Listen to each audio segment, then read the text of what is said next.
Dan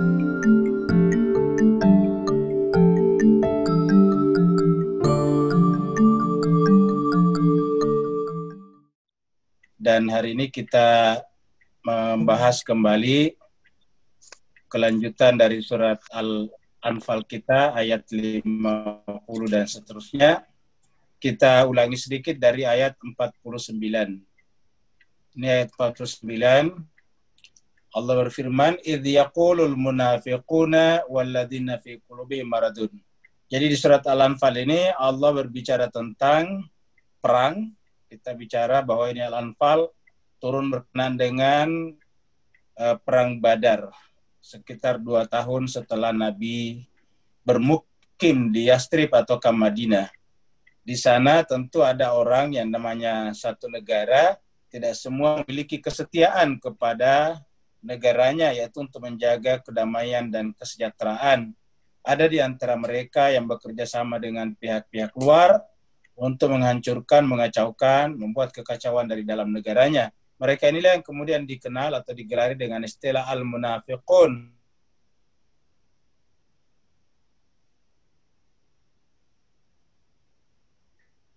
Sebut walladzina fi qulubihim maradun. Dalam hati mereka ada penyakit, dan penyakit itu penyakit itu seperti contohnya cinta dunia, kemudian dendam, iri hati, dengki, itu adalah penyakit-penyakit hati.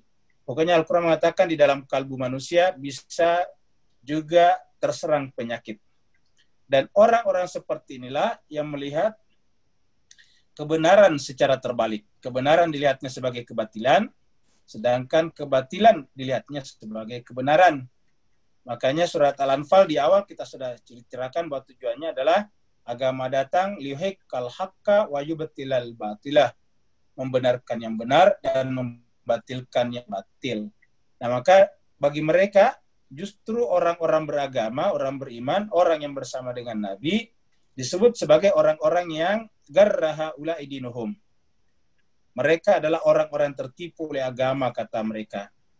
Tetapi menghadapi kejadian atau keserangan seperti ini, orang beriman tidak perlu bersikap reaktif, tidak perlu menjadi reaksioner, lalu kemudian naik pitam, lalu kemudian membalas, akhirnya kemudian terjadilah kekacauan di dalam masyarakat. Allah mengatakan menghadapi hal-hal seperti ini, tawakal kepada Allah. Wa may yatawakkal 'ala Allah fa innallaha azizun hakim. Kemudian ayat 50 terakhir, walau tara idh yatawaffal ladzina kafaru.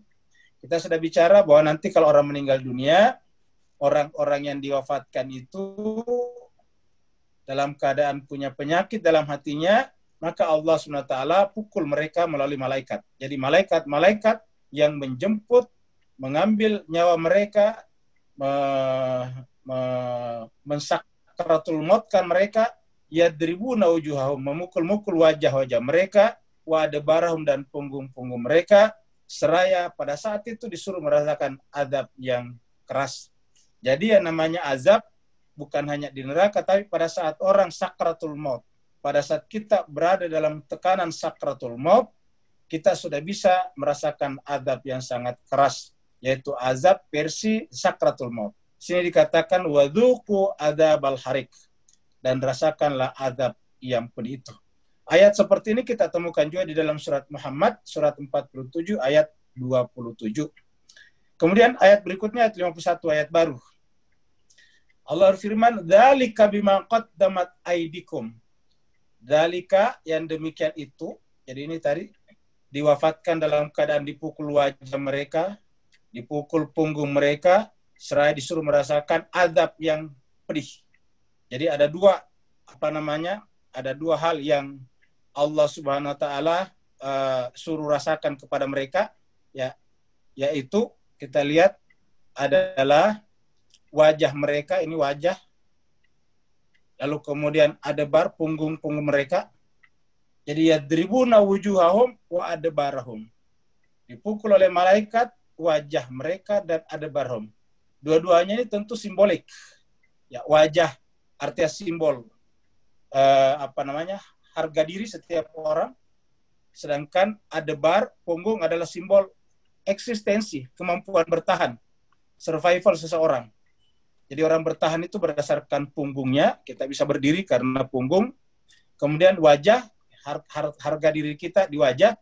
Itu sebabnya kalau orang malu yang ditutup bukan sikunya, yang ditutup juga bukan pahanya, tetapi yang ditutup adalah wajahnya. Setiap orang malu, pasti wajahnya yang ditutup. Kenapa? Karena wajah adalah simbol harkat dan martabat, sedangkan adbar adalah simbol daripada eksistensi manusia. Nah, orang-orang yang merasa dirinya berharga, bermartabat, tetapi durhaka kepada Allah, pada saat dicabut nyawanya, Allah tunjukkan bahwa mereka itu sebetulnya adalah orang yang hina dina. Begitu juga dengan adbarahum. Mereka berasa bereksistensi, berada, karena kemampuan mereka, karena ilmu mereka, dan sebagainya. Allah tunjukkan bahwa pada saat itu, walaupun mereka berada di negara yang sangat maju, yang semua teknologinya serba canggih, tetapi Allah tetap mencabut nyawa mereka melalui malaikat. Seraya dikatakan wadzuqu adzabal harik. Nah, itu minggu lalu. Ya, kita sudah sampai di situ.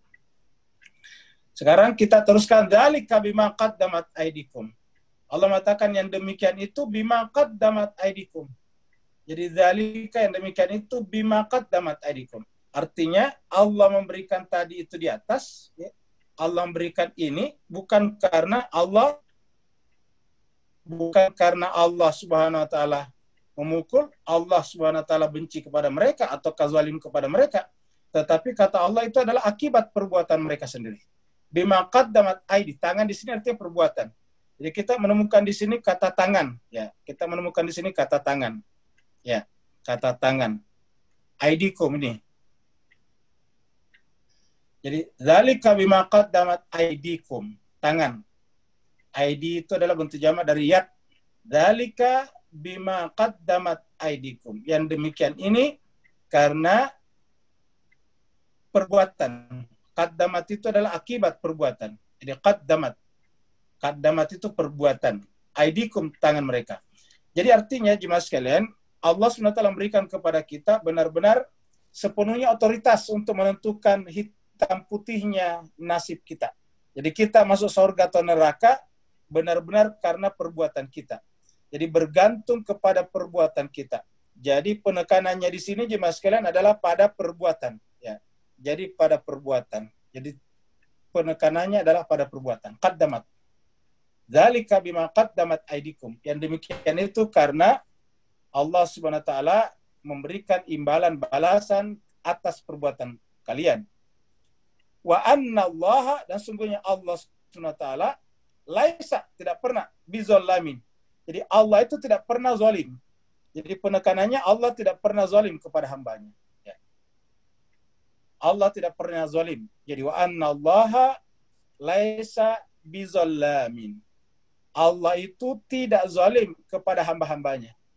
Jadi kalau Allah memberikan kepada kita hukuman yang bukan merupakan perbuatan kita, maka itu namanya zalim. Ya.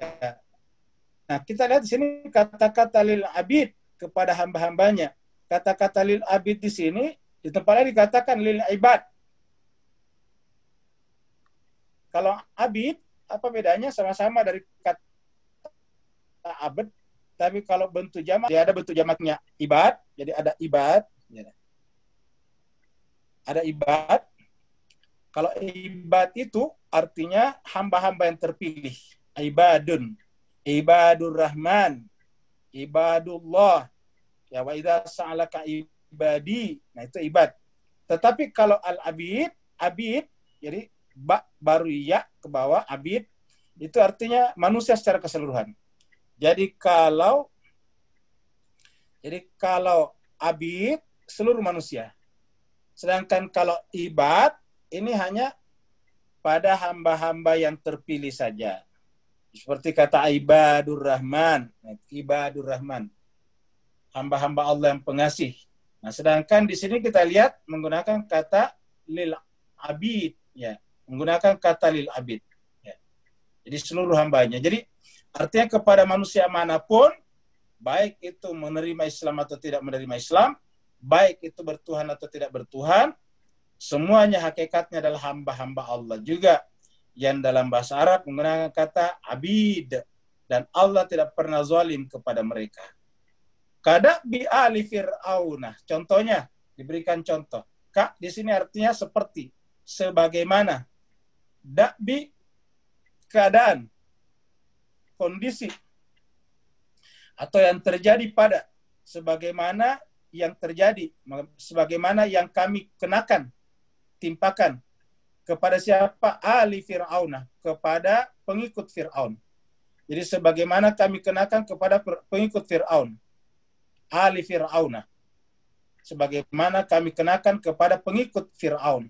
Ali Fir'aunah. Walladina min qablihim. Dan orang-orang sebelum mereka. Jadi Fir'aun, jadi kata Fir'aun di sini ada Ali Fir'aun. Ali adalah keluarga atau pengikut Fir'aun dan sebelum mereka, dan siapa saja. Ya.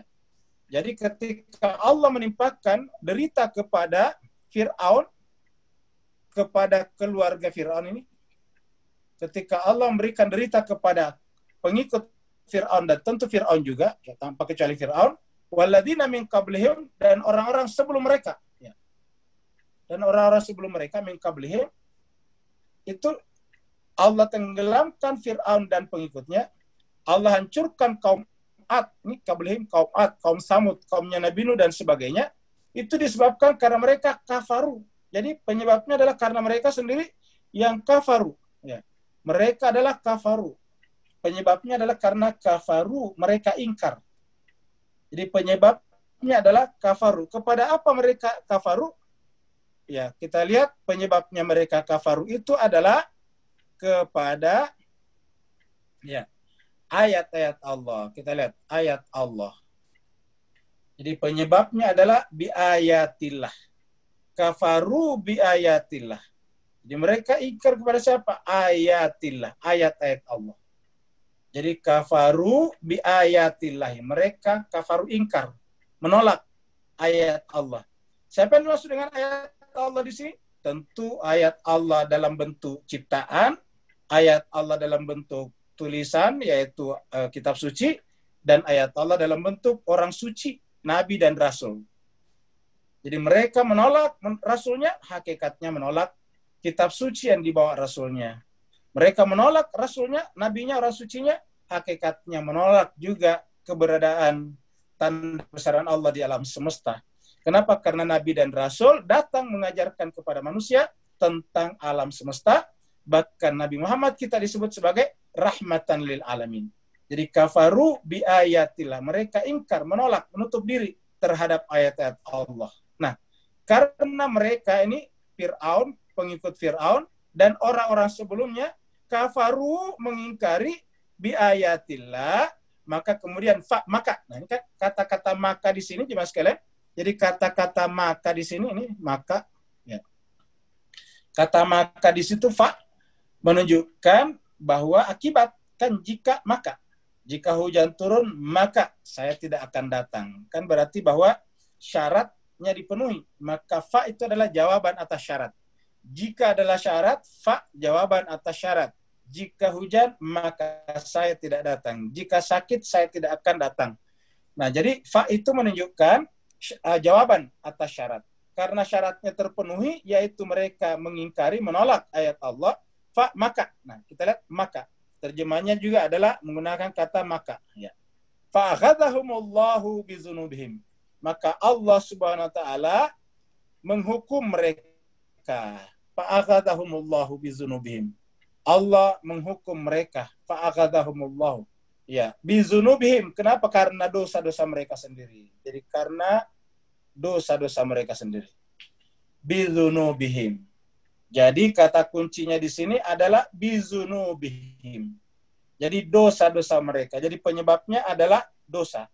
Jadi penyebabnya adalah dosa mereka sendiri. Ya, bukan yang mana-mana. Ya. Jadi bukan yang mana-mana. Ya, bukan karena Allah SWT tidak setuju dengan mereka. Ya, bukan karena Allah Subhanahu Wa Taala pengen menghukum mereka, bukan. Tapi semata-mata karena mereka memang tidak beriman kepada Allah SWT, mengingkari. Jadi bizunubihim. Jadi kata kuncinya adalah bizunubihim. Ya, bizunubihim. Kata kuncinya adalah pada dosa-dosa mereka. Jadi di sini adalah dosa mereka. Innallah, sungguhnya Allah qawiyun syadid. Sungguhnya Allah qawi, maha kuat. Kata kuat di sini menunjukkan bahwa Allah tidak bisa dikalahkan, itu maksudnya. Jadi walaupun bagaimana hebatnya kita, kalau kita pendosa, ya kita tidak bisa mengalahkan Allah. Jadi kita tidak bisa dengan dosa kita, jadi kita tidak bisa mengalahkan Allah di sini. Jadi kita tidak bisa mengalahkan Allah berkaitan dengan dosa kita. Justru Allah SWT lah yang akan memberikan hukuman atas dosa kita. Dan syadid. Syadid itu artinya keras. Amat keras. Jadi syadid itu adalah amat keras. Al-iqab, siksaannya. Jadi akibat perbuatan. Jadi kata iqab ini Pak Ibu sekalian sama dengan akibat. Akibah. Jadi iqab itu bentuk jama dari akibatun. Akibah itu adalah akibat. Jadi dalam bahasa Arab akibah, ini akibah, ya, akibah. Jadi akibatun itu akibat. Jadi akibatun ini menjadi ikab. Jadi disebabkan semata-mata karena iqab, akibat dari perbuatan kita sendiri. Ya. Zalika bi anna Allah. Kenapa bisa terjadi penolakan seperti sini? Kenapa bisa terjadi kafaru? Pengingkaran kepada ayat-ayat Allah Subhanahu wa taala yang kemudian menyebabkan atau mengundang azab Allah kepada mereka, hukuman Allah kepada mereka. Nah, ternyata di sini ada kata zalika. Yang demikian itu, ya, zalika yang demikian itu. Zalika yang demikian itu bi annallaha, karena sungguhnya Allah Subhanahu wa taala. Disebabkan karena Allah Subhanahu wa taala lam yakum mughayyiran. Disebabkan karena Allah Subhanahu wa taala tidak akan merubah. Mughayyiran itu merubah. Jadi kata mughayyiran di sini adalah merubah. Jadi Allah SWT tidak akan merubah. Jadi zalika bi anna Allah lam yakum mughayyiran. Apa yang tidak dirubah yaitu nikmat. Allah tidak akan pernah merubah nikmat Allah Subhanahu wa taala. Nikmatan. Apa itu nikmat? Kenabian. Ya, kerasulan. Nikmat itu adalah wilayah kepada orang-orang suci, orang-orang yang diutus Allah. Jadi apabila kita berwilayah, masuk menjadi pengikut orang-orang yang diutus Allah, orang-orang yang mendapatkan otoritas dari langit, ya, otoritas dari langit, approval, pembenaran dari langit, maka kita namanya itu nikmat yang paling besar. Jadi nikmat paling besar adalah ketika kita mendapatkan utusan dari Allah SWT. Dan yang dibawa oleh para utusan itu sama, namanya nikmat. Dari Nabi Adam, Nabi Nuh, Nabi Idris, Nabi Nuh, Nabi Hud, Nabi Saleh, sampai kepada Nabi Muhammad, kita itu satu. Nikmatnya satu. Kata-kata nikmat ini yang selalu juga masuk dalam salat kita. Iyyaka na'budu wa iyyaka nasta'in. Ihdinas siratal mustaqim. Siratal ladzina an'amta. Ini an'amta, ini an'amaha. Nikmat an'amaha. Ya. Yang dinikmatkannya. Kalau orang kedua, an'amta. Ini an'amaha. Orang ketiga, yang dianugerahkannya. Ya. Jadi Allah tidak akan merubah nikmat. Artinya konsep kenabian, konsep konsep milah Ibrahim itu tidak berubah. Ya. Jadi Allah tidak akan membuat perubahan dalam konsep itu. Tetap sama. Nikmatan an'amaha. Yang Allah nikmatkan berikan kepada ala qaumin. Kepada satu kaum. Satu umat. Jadi konsep itu tidak akan berubah yang diberikan kepada satu kaum atau kaum umat. Ala qaumin. Hatta yughayyiru, sampai mereka sendiri yang mengubah. Ya. Diri-diri mereka sendiri. Jadi artinya apa?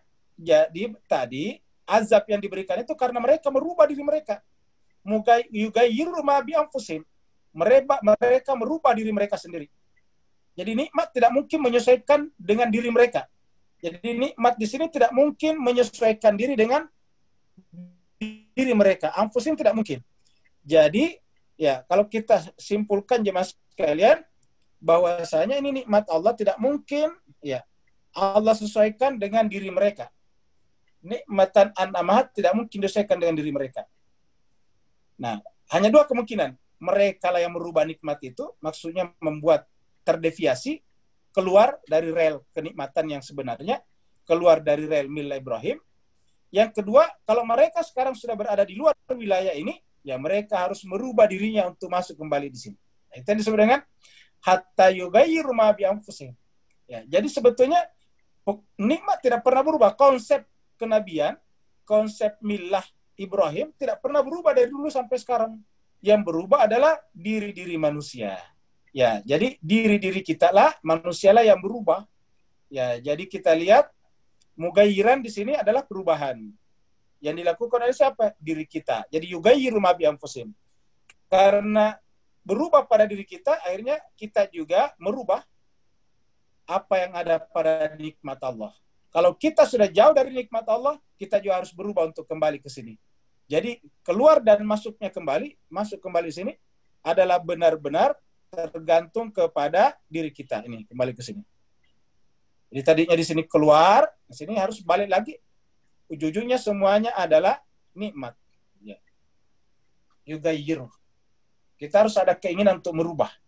Tidak boleh kita menunggu, kalau istilah lainnya tidak boleh menunggu bola. Kita harus menjemput bola. Ya, kalau bahasa sehari-harinya. Wa anna Allah sami'un alim. Allah itu Maha mendengar lagi Maha mengetahui. Jadi kalau kita keluar dari sini dan pengen kembali ke sini, kita berusaha sambil berdoa, maka kemudian Allah mendengar. Karena Allah itu adalah sami'un alim. Allah sami'un alim. Allah itu adalah sami'un alim. Allah Maha mendengar lagi Maha mengetahui. Ya. Kada bi ali Fir'aun, Bapak bisa perhatikan, ini ayat 54, ya, ini ayat 54. Dalam dua ayat sudah muncul dua kali ini. Satu ayat berselan di atasnya kada bi ali Fir'aun juga ini. Ya. Jadi kita lihat di sini kada bi ali Fir'aun, ya. Terus kemudian sekarang muncul lagi di sini, ya. Kada bi ali Fir'aun lagi di sini, muncul lagi di sini. Ya. Kada bi ali Fir'aun. Ka seperti ya, keadaan Fir'aun. Kenapa sampai dua kali diulangi dalam jarak ayat yang sangat dekat? Cuma berselang satu ayat saja. Selingannya hanya ayat ini saja. Ya. Kenapa? Karena Allah ingin menjelaskan bahwa cerita Nabi Musa dalam Al-Quran cukup banyak dibicarakan. Di antara cerita Nabi paling banyak dibicarakan adalah Nabi Musa. Lalu kemudian Nabi Musa berhadapan dengan Fir'aun. Sejatinya Fir'aun itu bisa baik. Kenapa? Karena Nabi Musa itu dikirim masuk ke dalam istananya oleh Allah SWT. Tetapi yang terjadi justru adalah Fir'aun menolak nikmat yang Allah kirim melalui Nabi Musa. Jadi mereka adalah kafaru. Ya, jadi mereka adalah kafaru tadi. Mereka mengingkari. Terhadap apa? Terhadap nikmat tersebut. Padahal itu nikmat sudah masuk di rumah mereka. Ya, Nabi Musa dibesarkan di istananya Fir'aun. Tetapi mereka ingkar kepadanya. Sehingga kemudian contoh yang paling nyata adalah Fir'aun. Kenapa? Karena Fir'aun tidak mau memasuki wilayah Nabi Musa. Walaupun sudah serumah dengan Nabi Musa. Bahkan Nabi Musa datang lagi setelah pergi begitu lama. Pergi ke Madian. Sampai menikah dengan anaknya Syekh Madian. Yaitu Nabi Syuaib. Tapi begitu balik lagi Nabi Musa. Tambah menjadi-jadi penentangan Fir'aun kepada Nabi Musa. Tambah menjadi-jadi kafarunya, keingkarannya kepada ayat Allah SWT melalui Nabi Musa. Maka diulangi di sini lagi. Kada bi ali Fir'aun, seperti keadaan pengikut Fir'aun. Kalau tadi dan orang-orang yang punya penyakit hati di sini walladzina min qablihim, dan orang-orang sebelum mereka. Siapa saya artinya bahwa sebelum Fir'aun, atau sebelum Nabi Musa, atau setelahnya, atau sampai sekarang, hakikatnya sama saja. Yaitu pembahasannya sama. Yaitu menolak tadi nikmat Allah SWT. Jadi intinya adalah menolak nikmat Allah SWT di sini. Menolak nikmat Allah. Ya, yang datang dari Allah SWT, sehingga kemudian mereka merubahnya. Ya.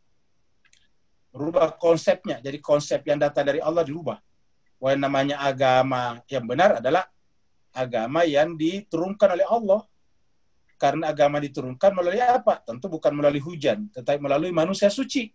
Maka secara otomatis konsep yang paling mendasar dalam agama samawi adalah manusia suci. Jadi konsep paling mendasar, core-nya, intinya adalah manusia suci. Karena bagaimana bisa agama menjadi agama suci kalau yang membawanya tidak manusia suci. Maka kadabi ali Fir'aun, seperti keadaan Fir'aun. Walladzina, dan orang-orang min qablihim, sebelum mereka. Nah, kalau tadi di atas tadi adalah kafaru, di sini tadi kafaru. Ini.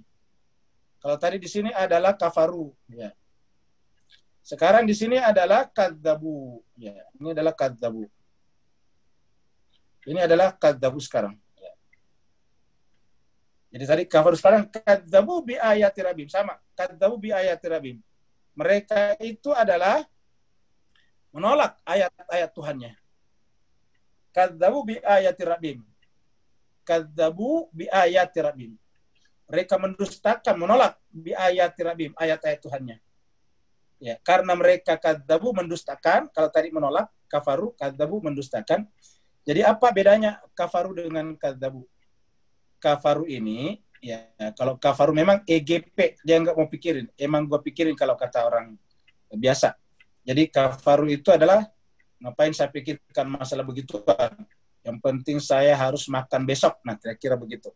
Jadi mereka nggak mau mikir, kafaru. Ya, jadi nggak usah dipikirkan yang begituan. Nah, kalau yang ini, dia ikut berpikir. Dan dia tahu bahwa yang namanya Musa itu benar. Jadi sebetulnya jemaah sekalian, dari kalangan Fir'aun ini, ya, di kalangan Fir'aun, keluarga Fir'aun ini, pengikut Fir'aun ini, ada 3 macam sebetulnya. Satu, ada yang memang tidak mau tahu kalau Musa itu adalah utusan Tuhan, nggak ada hubungannya. Yang penting mereka bisa bekerja sama Fir'aun. Yang kedua adalah ada yang tahu kalau Musa itu benar tapi mendustakannya. Ya. Jadi ada yang tahu kalau Musa itu benar tapi mendustakannya. Itu kadzabu bi ayati rabbim. Terus yang ketiga tidak disebutkan di sini. Yang ketiga ada yang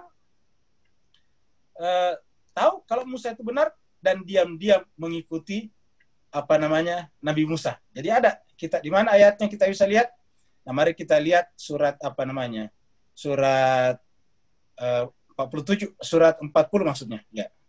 Surat 40 ini ayat 8. Ya.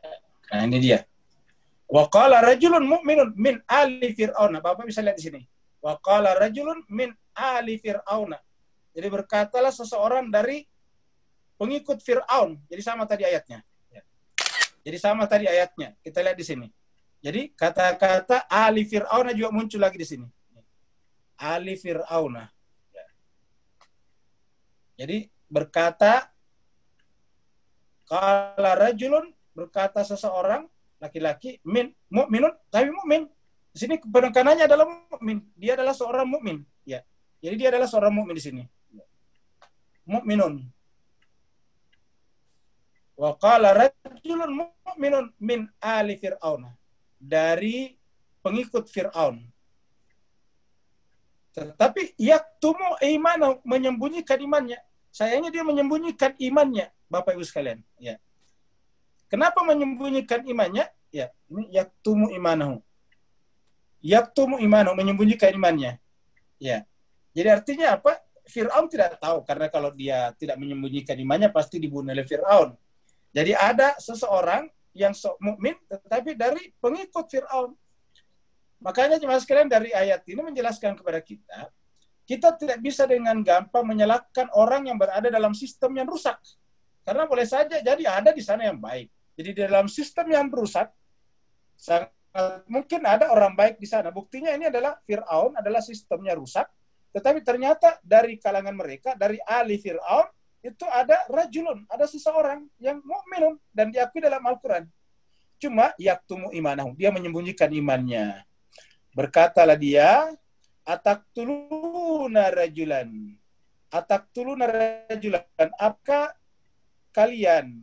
Ini bentuk jamak. Apakah kalian? Ya, kalian maksudnya di situ adalah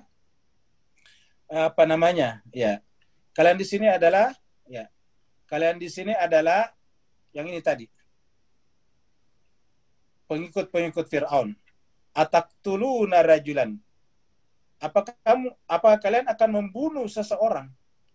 An yakula, yang kesalahannya dalam tanda petik hanya karena berkata Rabbi Allah, Tuhanku adalah Allah. Apakah kalian akan membunuh seseorang yang hanya berkata Rabbi Allah, Tuhanku adalah Allah? Wa qad, dan sungguh ja'akum, datang kepada kalian bil bayinati, ya, dengan keterangan yang nyata. Sungguh datang kepada kalian bil bayinati. Maksudnya Nabi Musa yang dimaksud sini. Jadi seseorang di sini rajulan adalah Nabi Musa, ya, yang berkata Tuhan kami Allah, Tuhanku Allah, dan Nabi Musa datang, ya, aku datang kepada mereka, kepada ini yang akan membunuhnya, bil bayinati, dengan keterangan yang jelas, dengan argumentasi yang tidak bisa dikalahkan. Ya, argumentasi yang tidak bisa dikalahkan itu termasuk di dalamnya mujizat. Jadi bil bayinati di sini termasuk di dalamnya mujizat. Ja'akum bil bayinati min rabbikum, dari Tuhan kalian. Mujizat Nabi Musa bayinat juga. Kata-kata Nabi Musa bayinat juga. Kitab suci Nabi Musa bayinat juga. Jadi ja'akum bil bayinati min rabbikum. Wa in yaku kadiban, kalau dia berdusta. Jadi kalau Nabi Musa berdusta, wa in yaku, kalau dia kadiban berdusta. Jadi siapa? Itu adalah ini nih, rajulan. Ini rajulun yang membela rajulan. Ya, ini rajulun yang beriman. Rajulan di sini adalah Musa. Musa. Jadi ini di sini adalah Musa. Ya, kita gedein tintanya. Jadi di sini adalah Musa. Ya, di sini adalah Musa. Di sini adalah pengikut yang ada di dalam Fir'aun. Jadi dia adalah orang beriman. Jadi rajulun, ya, kemudian rajulan. Ini adalah orang yang berada di dalam keluarga Fir'aun. Sedangkan ini adalah Nabi Musa. Wa in yaku kadiban, kalau ini berdusta, fa'alaihi kadibau. Kata dia kalau dia berdusta, yaitu urusannya dustanya. Dustanya kembali kepada dirinya sendiri. Fa'alaihi kadibau. Tapi sebaliknya, wa in yaku shadiqan, tapi kalau dia benar ternyata, ya, kalau ternyata nanti dia benar, ya, kalau ternyata nanti dia benar, apa yang terjadi? Ya, kalau ternyata dia benar, ya, shadiqan itu benar. Kalau ternyata dia benar, ya, berarti yusibakum ba'dul ladzi ya'idukum. Maka Allah akan menimpakan kepada kalian, ataukah Tuhannya Musa akan menimpakan kepada kalian sebagian dari apa yang dia ancamkan, yaitu azab. Innallaha la yahdi man huwa musrifun kadzab. Kenapa? Karena Allah SWT tidak akan pernah memberikan petunjuk man kepada orang yang huwa musrifun, yang melampaui batas, kadzab, dan berdusta. Nah, jadi kita sudah lihat bahwa ternyata memang ada, ya, di dalam ada di dalam pengikut Nabi Musa seperti ini. Ya, kita kembali ke pembahasan kita. Nah, jadi kita sudah lihat ada tiga, ada, ya. Dan yang pertama tadi adalah yang kafaru ini, kafaru. Jadi ada kafaru dan ada yang kadzabu, dan ternyata tadi amanu, beriman. Jadi ada tiga. Jadi ternyata Fir'aun ini punya tiga jenis pengikut. Ya. Bi ayatin fa'ahlaknahu, maka kami binasakan mereka. Jadi bi ayati rabbihim fa'ahlaknahu, maka kemudian kami binasakan mereka. Ya, fa'ahlaknahum, kami binasakan mereka. Siapa? Yang berdusta ini, mendustakan ayat-ayat Tuhan mereka. Lagi-lagi bidzunubihim. Jadi ingat Mas sekalian, bukan karena Tuhan mau, tetapi karena dosa mereka sendiri. Ya, jadi karena dosa-dosa mereka. Ya, bidzunubihim. Ya. Bukan karena Allah mau, tetapi karena bidzunubihim. Sama tadi di atas, ya. Ini juga bidzunubihim tadi. Ya. Ini bidzunubihim. Ingat tadi di sini juga bidzunubihim. Jadi selalu kata kuncinya adalah dosa. Jadi Bapak sekalian, wajar kalau kemudian ada doa mengajarkan kita, Allah ampuni dosa-dosa saya, yang mengundang bencana, mengundang malapetaka, mengundang azab dan sebagainya. Kenapa? Karena zunub ini adalah pengundang. Fa'ahlaknahum bidzunubihim. Dan karena zunub mereka, dosa-dosa mereka, wa agrakna, kami tenggelamkan. Jadi agrakna di sini, ya, agrakna di sini, ya, adalah akibat dari ini. Ya. Karena dosa mereka, kami tenggelamkan mereka. Ya. Siapa yang mereka ditenggelamkan? Ala Fir'auna, yaitu pengikut-pengikut Fir'aun tadinya. Ya. Ala Fir'auna. Jadi ala Fir'auna. Wa kullun, dan setiap mereka yang ditenggelamkan, ya, baik yang di atas ini tadi, ya, yang ini, ataupun yang ini, ya, itu sebabkan zalim namanya. Jadi entah itu mendustakan, menolak, itu hakikatnya sama saja. Yaitu orang-orang seperti itu adalah orang-orang yang zalim, ya. Orang-orang yang zalim kepada ayat-ayat Allah SWT atau kepada diri mereka sendiri. Jadi zalim di sini adalah sebetulnya zalim kepada diri mereka sendiri, zalimin. Jadi wa kullun, tiap-tiap mereka adalah zalim. Jadi zalim inilah yang mengundang adab. Ya. Jadi adab Allah dalam bentuk tadi dia apa namanya? Jadi zunub ini, jadi kalau kita lihat alurnya Pak Bu sekalian ya kalau kita lihat alurnya, nah, ini zunub ini muncul karena orang itu zalim. Ya. Dan dengan zunub, dosa, dia kemudian ditenggelamkan. Jadi dari sini zalim, lalu kemudian dia berdosa. Ya, zalim itu kan masih di dalam hati. Terus kemudian ketika dia zalim kepada orang luar, lahirlah dosa. Dan dengan dosa itu Allah menenggelamkan mereka. Jadi menenggelamkan mereka adalah konsekuensi daripada zunub mereka. Zunub mereka konsekuensi dari zalim kepada diri mereka sendiri. Apa itu zalim kepada diri sendiri? Yaitu menutup hati kita dari mencari kebenaran. Ya, jadi kita bisa mencari ilmu yang mendukung karir kita, tapi sangat sedikit kita mencari ilmu yang mendukung makrifat jiwa kita kepada Tuhannya, makrifatullah. Nah, sedangkan untuk mengenal Allah harus mengenal diri kita. Ingat kata-kata yang sangat terkenal, man arafa nafsahu faqad arafa rabbah. Siapa yang mengenal dirinya akan mengenal Tuhannya. Jadi zalimin melahirkan zunubihim, dosa mereka. Dari sini kemudian lahir agrakna, kami tenggelamkan mereka. Dan itu contoh terjadi pada ala Fir'aun. Ini ala Fir'aun cuma contoh saja. Artinya ala Fir'aun bisa terjadi pada siapa saja. Karena kalau ala Fir'aun saja dibatasi di situ, ya tentu Al-Quran tidak berlaku sampai sekarang. Hanya contoh saja, makanya tadi ayatnya kadabi. Seperti contohnya keluarga atau pengikut Fir'aun. Jadi siapa saja yang mengikuti seperti itu, ya dia juga akan dibinasakan. Karena sebelumnya kita lihat ada orang-orang yang tidak henti-hentinya melawan Nabi dan disebutkan di ayat 38 surat Al-Anfal, dan itu adalah Abu Sufyan dan teman-temannya. Kemudian ayat 55, inna syarrad dawabi indallah. Sesungguhnya seburuk-buruk. Inna syarrad dawabi. Sungguhnya syarrad dawab, seburuk-buruk hewan melata. Inna, sungguhnya syarra, seburuk-buruk. Ad-dawab. Dawab ini bentuk jamak dari dabbah.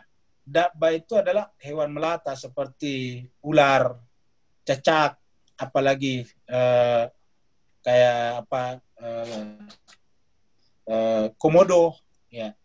Itu semuanya adalah jenis melata, ya, merangkak-rangkak di muka bumi. Kita juga manusia sebetulnya dalam pengertian umum juga termasuk melata di muka bumi. Jadi inna syarrad dawab indallah, sungguhnya seburuk-buruk. Jadi Allah menggunakan kata seburuk-buruk. Jadi seburuk-buruk. Ad-dawab, yaitu hewan melata. Indallah, di sisi Allah, jadi di sisi Allah. Jadi ini adalah di sisi Allah. Inna syarrad dawab indallah, sungguhnya seburuk-buruk hewan melata di sisi Allah adalah siapa? Alladzina kafaru, yaitu orang yang kafaru.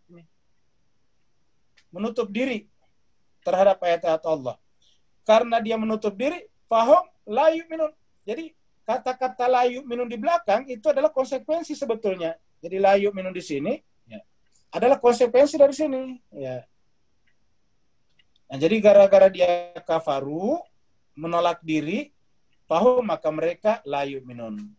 Jadi sebetulnya aslinya manusia, kalau kita lihat penjelasan ini, manusia itu aslinya beriman.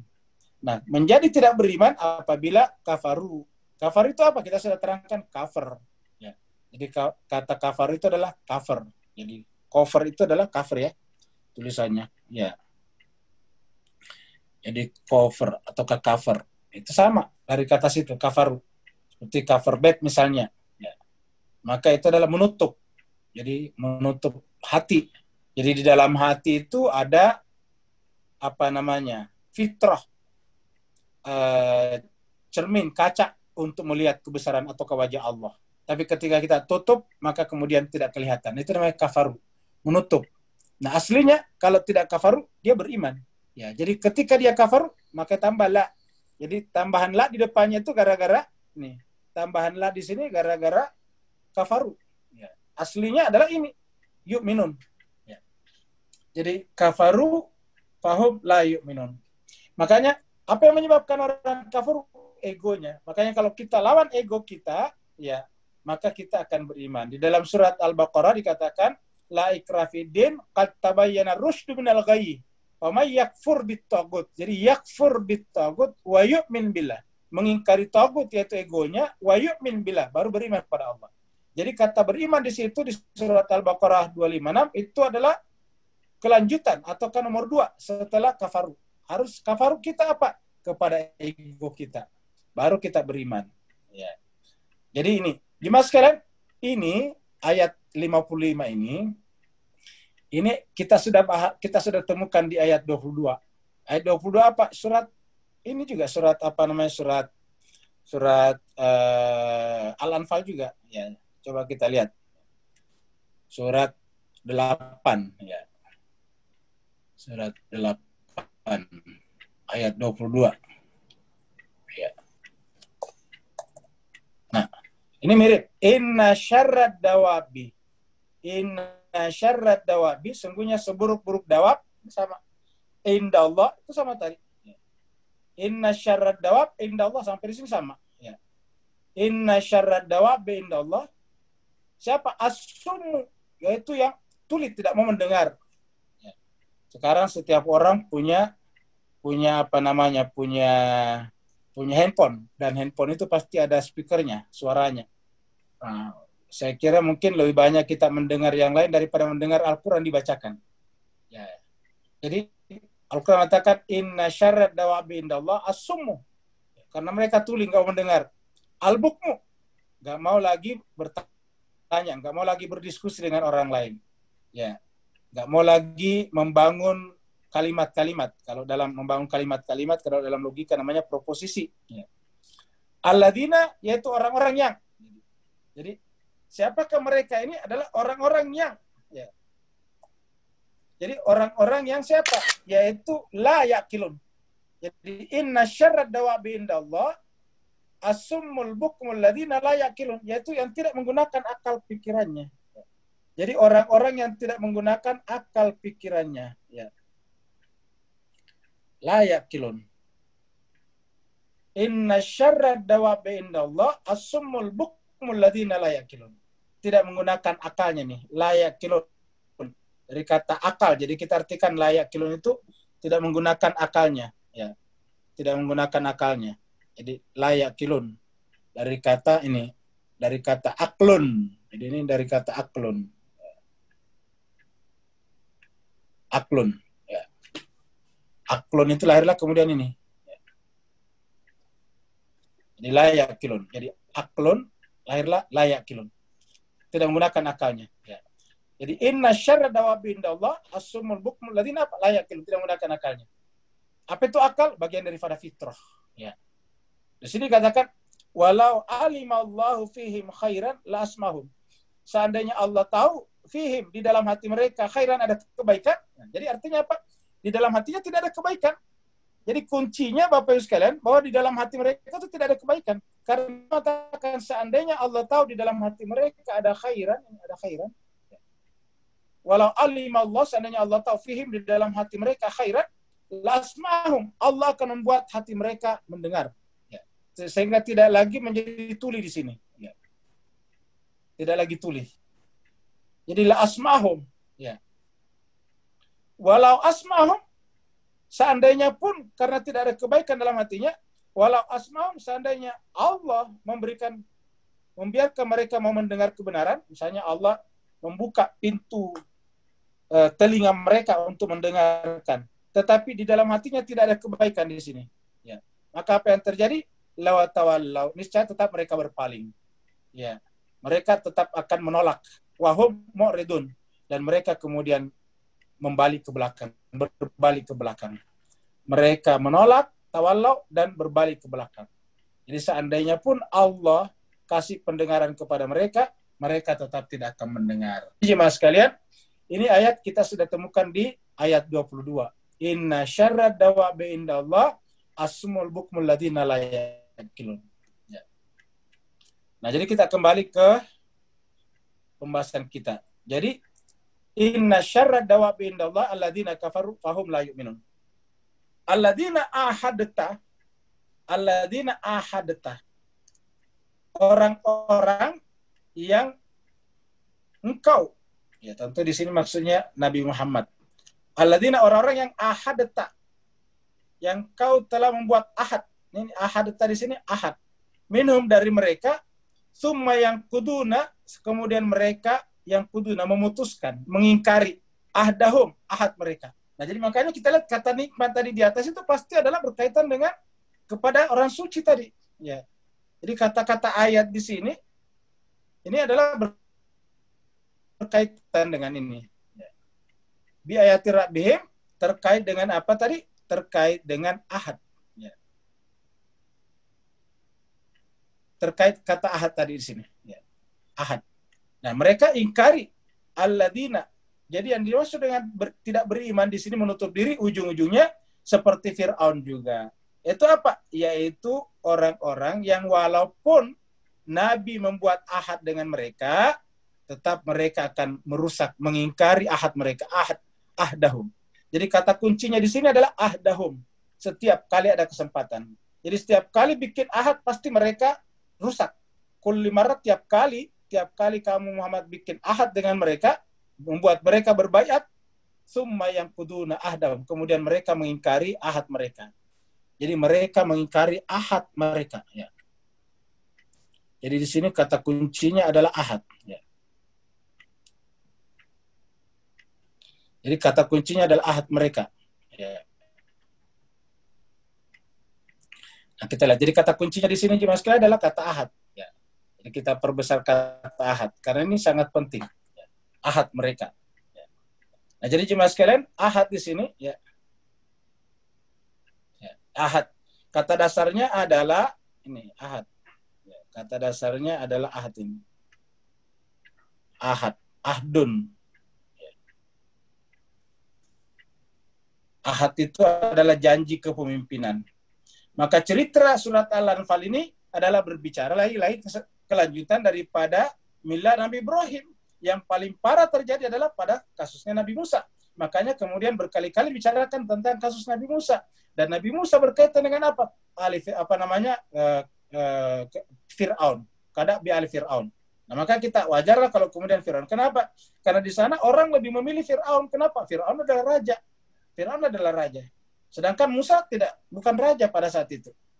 Ya, Musa hanyalah orang suci yang berbicara tentang kebenaran, yang berbicara tentang Tuhan, yang mengajak manusia untuk ma'rifat kepada Allah.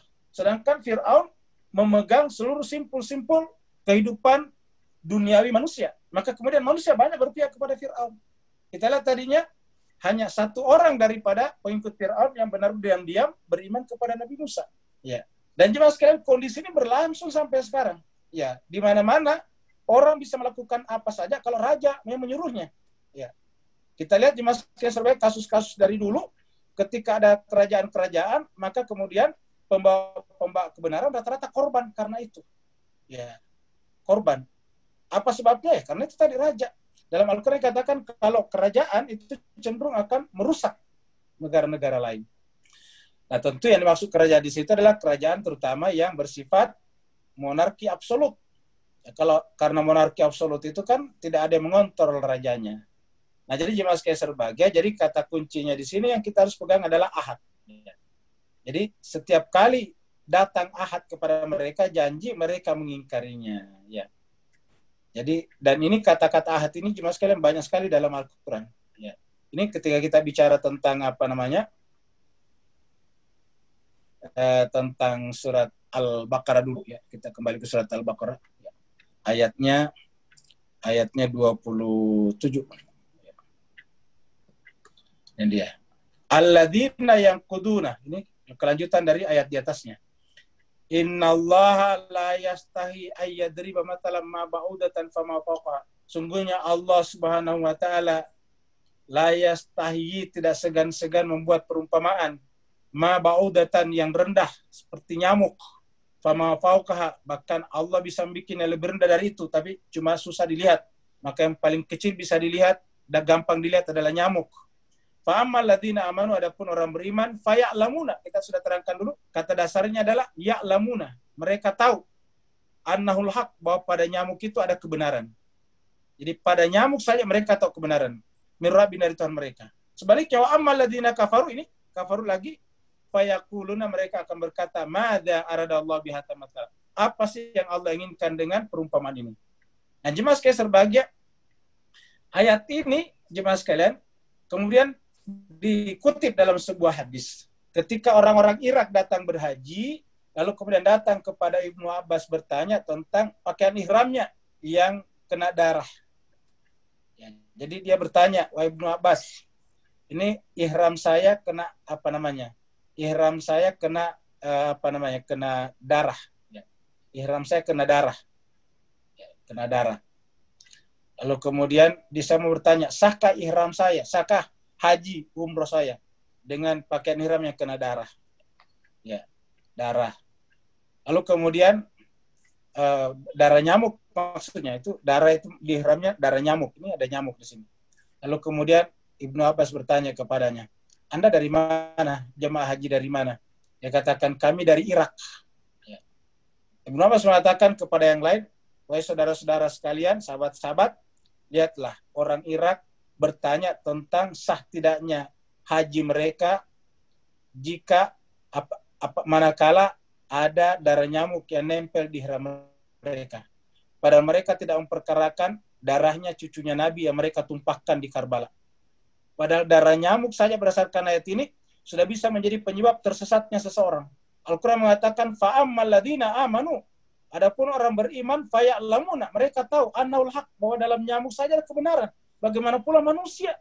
Bagaimana pula kalau itu adalah orang kesayangan Nabi? Faya'lamuna annahul haqqu min rabbihim. Wa ammal ladzina kafaru, adapun orang-orang kafaru, fayaquluna, mereka berkata, madza aradallahu bihadzal matsal. Mereka tidak bisa melihat nyamuk itu sebagai pengandung kebenaran. Apa sih yang Allah inginkan dengan perumpamaan yang rendah seperti ini? Allah mengatakan yudillu bihi katsira. Ya, Allah menyesatkan sebagian manusia bihi dengan nyamuk ini tadi. Baudah. Jadi orang dengan nyamuk bisa tersesat. Wa yahdi bihi katsira, tapi banyak juga orang dapat petunjuk dengan baudah, dengan nyamuk ini. Wa ma yudillu bihi illal fasiqin, dan tiadalah yang tersesat kecuali orang fasik. Siapakah mereka orang fasik itu? Nah, alladzina yanquduna ahda. Ini muncul kata ahda di sini. Alladzina yanquduna ahda Allah. Yaitu orang-orang yang mengingkari ahadnya dengan Allah SWT. Jadi muncul kata ahad lagi di sini. Ya. Jadi kita lihat muncul lagi kata ahad di sini jemaah sekalian. Ya. Ini muncul kata ahad. Sama tadi dengan di sana. Jadi alladzina yanquduna ahda Allah. Ahad kepada Allah. Jadi ahad itu disandarkan kepada Allah. Jadi kalau Bapak sekalian lihat di dalam ayat itu, kita lihat, ya, itu adalah ahad yang disandarkan kepada Allah Subhanahu wa taala, ya. Jadi ini adalah ahad yang disandarkan kepada Allah Rabbul Alamin, ya. Ini adalah ahad. Ya, ini kita kotak ahad yang disandarkan kepada Allah Subhanahu wa taala, ya. Ahad kemudian disandarkan kepada Allah. Jadi menjadi ahdullah. Jadi ahad kita itu kepada Nabi, hakikatnya ahad kepada Allah. Ya. Jadi ingat, ahad kepada Nabi, hakikatnya ahad kepada Allah. Jadi alladzina yanquduna ahdallah, orang yaitu yang tadi di atas, orang-orang yang mengingkari ahadnya dengan Allah. Memba dimisaki, setelah sebelumnya dia janji, dia kuatkan. Misak itu adalah dia janjikan, dia perkuat. Ya, misak. Dengan demikian, wayak tahu nama amarallah, dengan mengingkari janjinya kepada Allah, dengan gampang memutuskan apa yang Allah perintahkan untuk disambungkan. Misalnya dengan membunuh. Wa yufsiduna fil ard, membuat kerusakan di muka bumi, hancurkan sistem. Nah, jadi itulah yang dibicarakan tadi di dalam surat ini. Ya. Jadi alladzina yanquduna ahdallahi min ba'di mitsaqihi wa yaqta'una ma amarallahu bi ayyusala wa yufsiduna fil ard. Itu ayat 27 tadi. Ya, jadi kita kembali ke ayat kita ini, ya. Nah, jadi kita teruskan. Alladzina ahadta minhum summa yanqudun. Ini kata yanquduna tadi sama Pak Bos sekalian. Jadi kita tadi ketemu ya kata yanquduna sama di mana-mana ya. Alladzina ahadta minhum summa yanquduna ahdahum. Ingat kalau ahad tadi berarti kepada Allah. Yanquduna ahdahum fi kulli marrah. Ya. Pada setiap kali mereka berahad pasti mereka ingkari. Wahum la yattaqun, karena mereka tidak bertakwa. Artinya mereka tidak takut bahwa mereka akan bertanggung jawab di hadapan Allah Subhanahu wa taala nanti di akhirat. Nah, sehingga kemudian setiap kali mereka ingkar, setiap kali mereka bikin ahad, mereka selalu mengingkari janjinya. Ya. Setiap kali mereka bikin ahad, mereka ingkar. Kemudian selanjutnya, fa imma taskafannahum fil harbi. Terhadap orang-orang seperti itu, ketika mereka menyerang lagi Nabi nanti setelah kasus perang Badar ini, kan mereka akan menyerang Nabi lagi di sana. Allah mengatakan fa imma taskafannahum fil harb. Maka jika ya taskafannahum, kamu menjumpai mereka fil harb, di dalam perang. Ingat, menjumpai mereka di dalam perang. Berarti kan harus ada perang. Perang itu siapa? Mereka yang ciptakan. Jadi perang di sini artinya mereka yang ciptakan. Ya, fil harb. Jadi fa imma taskafannahum fil harb. Apabila engkau menemui mereka fil harb, dalam peperangan. Jadi harb di sini adalah suatu tempat. Kita sudah bicara bahwa pada zaman Nabi wilayah itu dibagi dua, Darussalam dan Darul Harb. Ya, Darul Harb itu dibatasi dan itu di luar kota, di suatu tempat yang tidak boleh ada orang sipil di sana. Jadi Nabi dari dulu membuat perang itu tidak pernah ada orang sipil. Ketika Nabi misalnya memerangi misalnya Bani Nadir atau juga Bani Kainukah misalnya, ya karena pelanggaran mereka terhadap perjanjian piagam Madinah mereka, maka Nabi itu hanya mengepung saja, ya, mengepung sampai mereka tidak bisa beraktivitas. Setelah mereka kehabisan makanan, mereka kemudian angkat tangan menyerah. Jadi tidak ada pertumpahan darah. Kenapa? Karena di dalam kota. Karena di dalam kota peperangan dilakukan, lalu kemudian akan terjadi banyak sekali jiwa yang melayang. Rumah-rumah sangat mungkin rusak, dibakar. Maka Allah mengatakan di dalam ayat ini ada kata al-harb. Jadi harb itu adalah tempat peperangan. Nah, Tuhan mengatakan jika kamu menjumpai mereka, jadi harus Nabi datang ke sana. Jadi jika kamu fa'imma taskafannahum, jika kamu mendatangi mereka fil harb. Jadi mereka menciptakan wilayah perang. Nabi datang ke sana. Ya. Karena kalau tidak, nanti mereka masuk ke Madinah kota. Terjadilah kerusakan tatanan dan kerusakan nilai-nilai kemanusiaan. Kalau kamu Muhammad berjumpa dengan mereka di dalam peperangan, fasyarrid bihim, maka cerai beraikanlah mereka. Jadi kata syarrid bihim, cerai mereka artinya sedapat mungkin jangan dibunuh, dibuat bercerai berai sehingga mereka kekuatannya melemah. Fasyarrid bihim, cerai beraikanlah mereka. Man khalfahum, terutama yang ada di belakang mereka. Maksudnya pendukung-pendukung mereka di belakang. Jadi dipotong hubungan antara yang di depan dengan yang di belakang. Karena yang di depan berperang pasti harus ada pasokan dari belakang. Harus ada senjata dari belakang. Tidak mungkin ada negara yang membombardir negara lain terus-menerus kalau tidak ada pasokan senjata. Saudi sekarang menyerang Yaman terus-menerus, pasti ada pemasok senjatanya. Jadi Al-Quran mengatakan, fasyarrid bihim. Maka cerai beraikanlah mereka, terutama yang ada di belakang, yaitu pemasok logistik dan senjata mereka. Dengan terputusnya hubungan antara yang di depan dengan di belakang, la'allahum yadzakkarun, mudah-mudahan dengan itu mereka bisa mengambil pelajaran. Jadi tujuannya Nabi datang kepada mereka bukan untuk mengalahkan, ingat, bukan untuk mengalahkan mereka. Jadi niatnya bukan untuk mengalahkan, tapi membuat mereka yadzakkarun. Tujuannya adalah agar mereka bisa mengambil pelajaran. Yadzakkarun. Bukan untuk membuat mereka. Jadi Nabi bukan untuk mengalahkan orang. Nabi juga datang bukan untuk menang. Nabi datang untuk menghentikan peperangan. Dan Nabi datang agar manusia semuanya bisa mengambil pelajaran dari akibat perbuatan tangan mereka sendiri. Wa imma takhafanna min qaumin khiyanatan, dan jika kamu takut terhadap khianat, ini khianatan, kamu takut. Wa imma takhafanna, dan jika kamu Muhammad takut min qaumi, dari satu kaum khianatan, yang berkhianat. Ingat jemaah sekalian, di dalam Madinah ada beberapa kelompok yang dibuatkan perjanjian bersama oleh Nabi namanya Piagam Madinah. Di antara kelompok-kelompok itu adalah 3 komunitas Yahudi besar, yaitu Bani Nadir, Bani Qainuqa, dan Bani Quraiza. Nah, ini tiga kelompok besar, Qainuqa, Quraiza, dan Bani Nadir. Nah, tetapi setiap saat mereka melanggar perjanjian mereka. Ini disebut dengan khianatan. Belum lagi dengan dari kalangan selain daripada mereka juga ada. Jadi min qaumi khianati. Jadi ada yang khianat.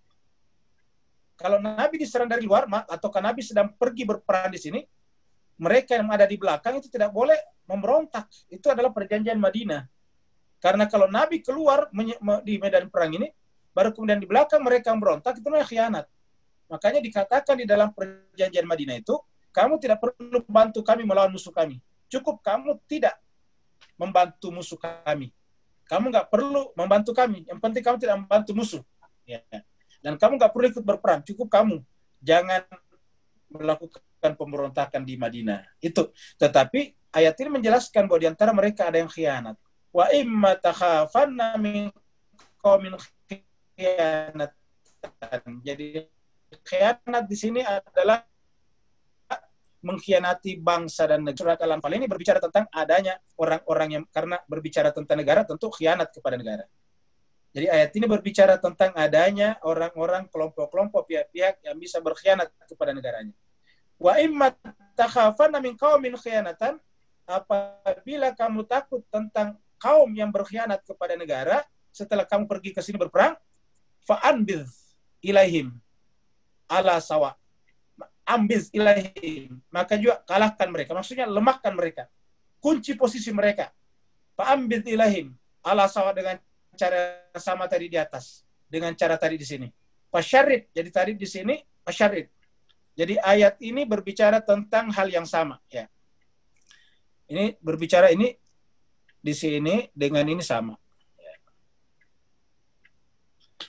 Jadi tadi di medan perang syarid bihim. Sedangkan khianat juga fasyarid. Ya. Kata istilahnya fanbit, lemparkan mereka dengan cara yang sama. Maksudnya apa namanya? Hukum mereka dengan cara yang sama dengan ini. Nah, bagaimana menghukum di sini? Itu tadi diusir dari Madinah. Kenapa? Karena berkali-kali melakukan pengkhianatan, maka kemudian diusir. Kenapa? Karena pada zaman Nabi itu kan tidak ada penjara, apalagi memenjarakan satu kampung besar itu kan repot. Ya.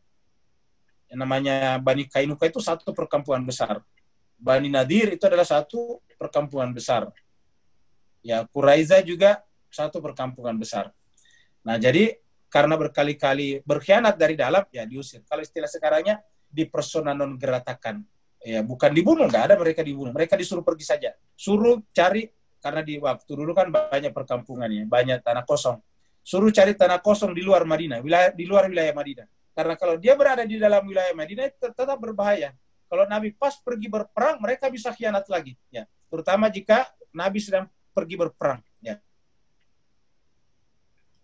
Ketika Nabi pergi berperang, baru kemudian mereka berkhianat di belakang, ini akan bisa meruntuhkan negara Madinah. Jadi Al-Quran mengatakan, wa imma takhafanna min qaumin khianatan fambit ilaihim ala sawa, dengan cara yang sama. Apa sebabnya? Menghentikan pengkhianatan mereka sama dengan perbuatan Allah juga. Kenapa? Innallaha la yuhibbul khainin. Allah tidak mencintai. La yuhibbu. Allah la yuhibbu. Siapa yang tidak dicintai Allah? Al-khainin. Ya. Innallaha la yuhibbul khainin. Jadi Allah tidak mencintai pengkhianat. Nah, jadi Bapak Ibu yang sangat berbahagia, jadi ingat pembicaraan kita ini adalah murni konteks negara. Jadi perang itu jemaah sekalian harus dibicarakan dalam konteks negara. Perang tidak boleh dibicarakan orang per orang. Perang tidak bisa dibicarakan ormas-ormas. Perang hanya bisa dibicarakan oleh negara.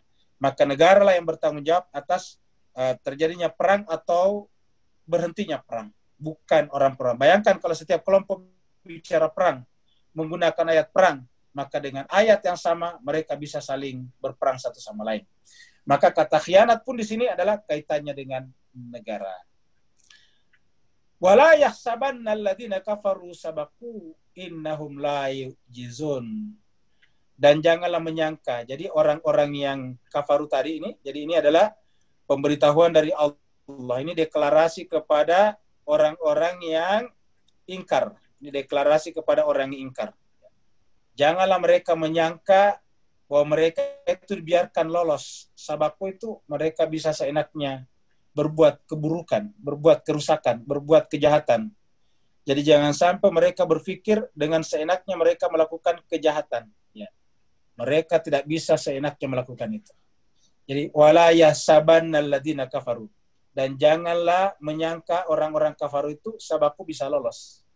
Jadi Bapak Ibu sekalian, ini kan bicara negara, berarti kan memang negara harus kuat. Negara harus punya piranti-piranti, alat-alat, organisasi yang sangat bagus untuk menghentikan khianat tadi, pembuat kerusakan tadi, keonaran. Karena kita saksikan di negara-negara yang tadinya maju, bagus, tetapi kemudian terjadi keonaran, semua runtuh semuanya. Kita saksikan seperti di Libya, seperti di Syria, itu negara-negara yang tadinya maju. Afghanistan, Bapak Ibu kalau buka Afghanistan tahun 70-an itu termasuk negara yang paling maju di Asia Selatan. Tetapi sekarang Afghanistan adalah menjadi tercabik-cabik oleh perang. Yang ada adalah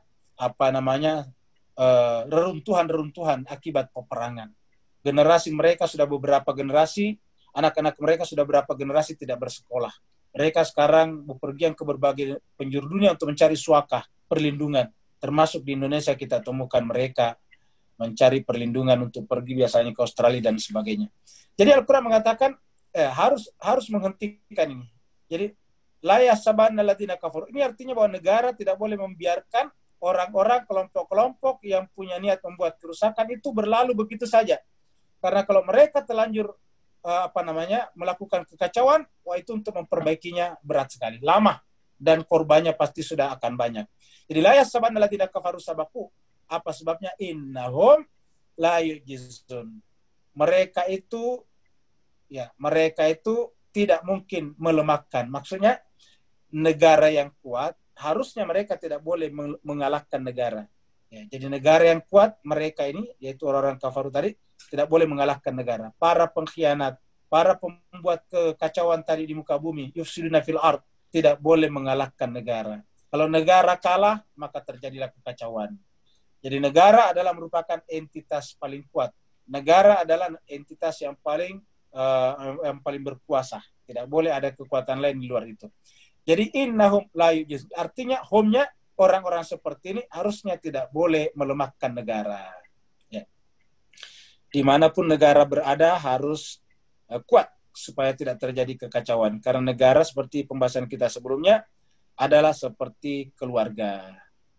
Makanya sesama negara juga harus saling menghormati, karena negara tetangga kita adalah juga berpikir negara seperti kita. Maka negara manapun saling bertetangga harus saling membantu satu sama lain.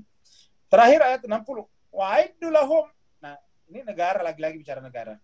Negara itu harus mempersiapkan kekuatan angkatan perang. Ya. Wa'iddu lahum. Persiapkanlah menghadapi mereka. Lahum itu tadi adalah yang suka membuat kekacauan tadi. Kemungkinan membuat kekacauan. Baik dari dirinya sendiri, kelompoknya, ataupun bekerja sama dengan pihak luar. Wa'iddu, dan bersiaplah. Wa'iddu lahum.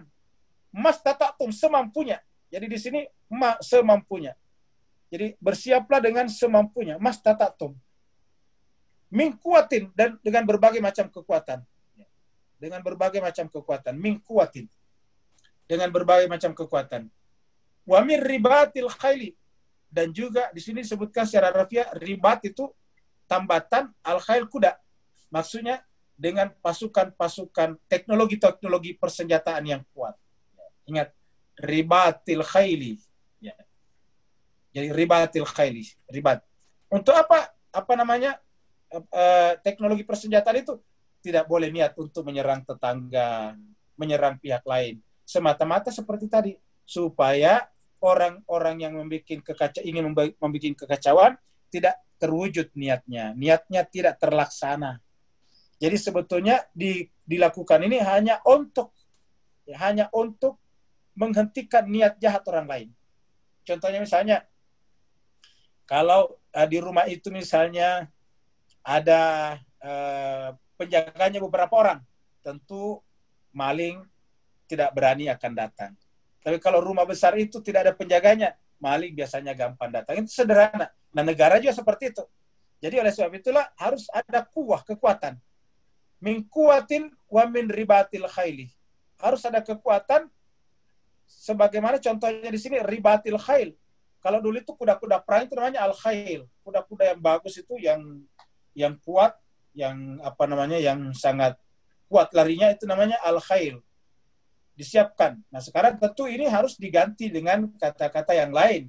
Misalnya pasukan perang, misalnya teknologi angkatan udara dan sebagainya.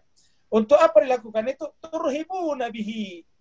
Ya, agar mereka itu tidak berani. Turhibuna itu artinya tidak berani mereka menyerang. Ya, turhibuna bihi. Ya, dapat kita bayangkan misalnya seperti negara Venezuela atau misalnya negara Iran atau Cina yang oleh beberapa negara diancam.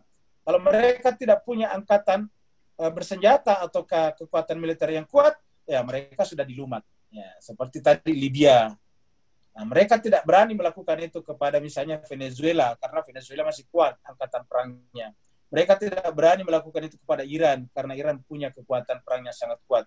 Apalagi Cina. Jadi Al-Quran mengatakan ribatil khaili. Persiapkanlah itu turhibuna bihi. Tujuannya adalah untuk membuat mereka tidak berani mewujudkan niatnya. Istilahnya turhibuna itu adalah untuk menggetarkan mereka. Ya. Untuk membuat mereka tidak berani atau kalau bahasa lainnya membuat mereka berpikir 1000 kali kalau ingin mewujudkan niatnya. Jadi turhibuna bihi aduwallah wa aduwakum. Nah, yang Bapak perhatikan di sini adalah aduwallahi wa aduwakum. Jadi namanya musuh kita itu harus musuh Allah. Ya. Ini di sini satu kalimat aduwallah wa aduwakum, musuh Allah dan musuh kalian. Dan ingat mas kalian, Allah duluan ini, Allah duluan, ya. Baru kemudian kalian. Apa itu musuhnya Allah? Musuh kemanusiaan. Membunuh hambanya Allah, menumpahkan darahnya hambanya Allah, membuat kerusakan di muka bumi. Nah, jadi bisa saja kita berbaju agama Islam, tetapi bisa saja kita menjadi musuhnya Allah. Kenapa? Dengan gampang menumpahkan darah hamba Allah, dengan gampang membuat kerusakan di muka bumi. Jadi Al-Quran mengatakan aduwallahi wa aduwakum. Jadi musuh kita adalah musuh Allah. Musuh Allah apa? Musuh kemanusiaan. Musuh kemanusiaan. Nah, itulah jadi bukan yang lain-lain. Jadi tidak ada permusuhan kalau hanya perbedaan pendapat, perselisihan dagang antar negara, itu semuanya bisa diselesaikan secara diplomasi, tidak perlu dengan perang. Karena perang itu justru adalah ia merusak kemanusiaan. Jadi kalau ada orang yang merusak kemanusiaan harus dipaksa berhenti dengan ribatil khaili tadi, dengan angkatan perang yang kuat. Jadi aduwallahi wa aduwakum. Satu, yang kedua wa akharina min dunihim la ta'lamunahumullah, dan juga ini yang jelas tadi musuh Allah, dan juga mungkin ada yang lain, akharina. Ada kelompok lain baik dari dalam ataupun dari luar selain daripada mereka ini, min dunihim itu adalah selain daripada mereka. Ya. Artinya kita tidak tahu gejala-gejalanya, la ta'lamunahum. Ya, kamu Muhammad tidak tahu mereka, kalian tidak tahu mereka. Ya, jadi karena mereka saking rapinya gerakan mereka, la ta'lamunahum, kalian tidak tahu mereka. Ya. Tetapi apa? Allahu ya'lamuhum. Tetapi Allah tahu mereka. Jadi kamu tidak tahu mereka, tetapi Allah tahu mereka. Ya. Allah tahu mereka. Allahu ya'lamuhum. Jadi kita tidak tahu, tapi Allah. Nah, Allah yang mengatakan bikinlah. Jadi jemaah sekalian, semua negara harus mempunyai kesiapan-kesiapan untuk itu. Niatnya bukan untuk menyerang negara manapun, tetapi untuk membela diri jika ada kelompok baik dari dalam negara itu ataupun dari luar yang ingin merusak tatanan sistem di tempat itu. Untuk apa? Untuk menyelamatkan kemanusiaan, karena kemanusiaan itu adalah kreasi Allah SWT. Kemanusiaan itu adalah ciptaan Allah SWT. Wa ma tunfiqu min syai'in fi sabilillah, dan apa saja yang kalian belanjakan di jalan Allah. Jadi artinya apa? Setiap warga negara harus ikut bertanggung jawab di dalam membiayai, memperbaiki tadi negaranya dari sisi pertahanan dan keamanan. Jadi kata-kata wa ma tunfiqu di sini adalah merujuk kepada yang di atas tadi, merujuk kepada ini ya al-khair ya. Merujuk kepada kekuatan-kekuatan seperti itu, merujuk kepada mastata'tum, merujuk kepada al-quwah tadi di sini ya, al-quwah, kekuatan. Ya, apa saja yang kalian belanjakan, jadi di sini dibelanjakan adalah kaitannya dengan ini. Kaitannya dengan ini ya. Kaitannya dengan ini ya. Jadi wa ma tunfiqu min syai'in fi sabilillah, di jalan Allah, fi sabilillah. Tapi ingat, fi sabilillah, bukan di dalam jalan setan, bukan dalam kejahatan, tapi fi sabilillah. Jadi dalam rangka menegakkan nilai-nilai kemanusiaan yang datang dari Allah SWT. Itu disebut dengan fi sabilillah. Jadi fi sabilillah di sini adalah seperti itu. Nah, Allah mengatakan siapa saja yang membelanjakan hartanya, apapun yang dia miliki, harta benda, dengan tenaga, dengan ikut membantu negara, yuwaffa ilaikum, maka Allah SWT akan mengganjarkannya. Yuwaffa ilaikum, Allah akan memberikan kembali kepada kalian. Maksudnya Allah berikan imbalannya kepada kalian. Wa antum la tuzlamun, dan kalian tidak teraniaya sedikit pun juga. Wa antum la tuzlamun, dan kalian tidak mungkin terzalimi sedikit pun juga. Wa antum la tuzlamun. Nah, Bapak biar jemaah sekalian berbahagia, apa terutama yang dicukupkan di sini atau kayu yuafa ya, minimal kalau negara baik, aman, tentu akan maju. Ya. Contohnya misalnya tetangga kita Singapura, itu kan negaranya kecil. Tapi kenapa bisa maju? Ada satu hal, yaitu stabilitasnya. Dia aman, tidak terjadi kejahatan-kejahatan kita tidak dengarkan. Nah, kalau negara aman seperti itu, maka secara otomatis akan mengundang orang lain untuk datang. Kalau mengundang orang lain untuk datang, maka mengundang orang lain untuk membawa uang ke tempat itu. Nah, kalau orang lain bawa uang ke tempat itu, artinya menambah uang beredar. Menambah uang beredar artinya apa? Berarti meningkatkan pendapatan warga di sekitar situ. Itulah sebabnya negara manapun di dunia berbicara tentang wisata, pariwisata. Kenapa? Namanya pariwisata, itu orang datang ke tempat itu. Misalnya orang datang ke Raja Ampat, maka orang datang ke sana pasti membelanjakan uangnya di sana, menambah, memompa uang beredar di sana. Ketika ada uang beredar bertambah di sana, tentu pendapatan masyarakat setempat bertambah. Nah, apa kata kuncinya wisata atau pariwisata? Yaitu kata kuncinya adalah keamanan, ketertiban, kebersihan, stabilitas, dan sebagainya. Nah, jadi artinya apa? Negara hanya bisa maju apabila ada keamanan dan ketertiban. Negara-negara sudah kacau seperti Syria, seperti Afghanistan, semuanya mati pariwisatanya. Salah satu pendapatan besarnya Syria adalah wisata. Kenapa? Karena kota-kota tua di dunia ada di sana. Tetapi dengan kekacauan, kerusuhan, maka secara otomatis orang datang ke sana akan berhenti drastis. Bukan hanya berhenti, bahkan orang Syria sendiri pada meninggalkan negaranya. Oleh sebab itulah jemaah sekalian, kenapa Al-Quran berbicara sedemikian rupa? Karena benar-benar kekacauan suatu negara melahirkan apa yang disebut dengan malapetaka kemanusiaan. Nah, mudah-mudahan jemaah sekalian dengan kita mendalami ayat-ayat Al-Quran ini, kita bisa mengambil pelajaran dari sana. Terima kasih banyak. Kalau ada yang bertanya, dipersilakan. Ya. Melalui Ibu Dokter. Assalamualaikum warahmatullahi wabarakatuh, Ustaz.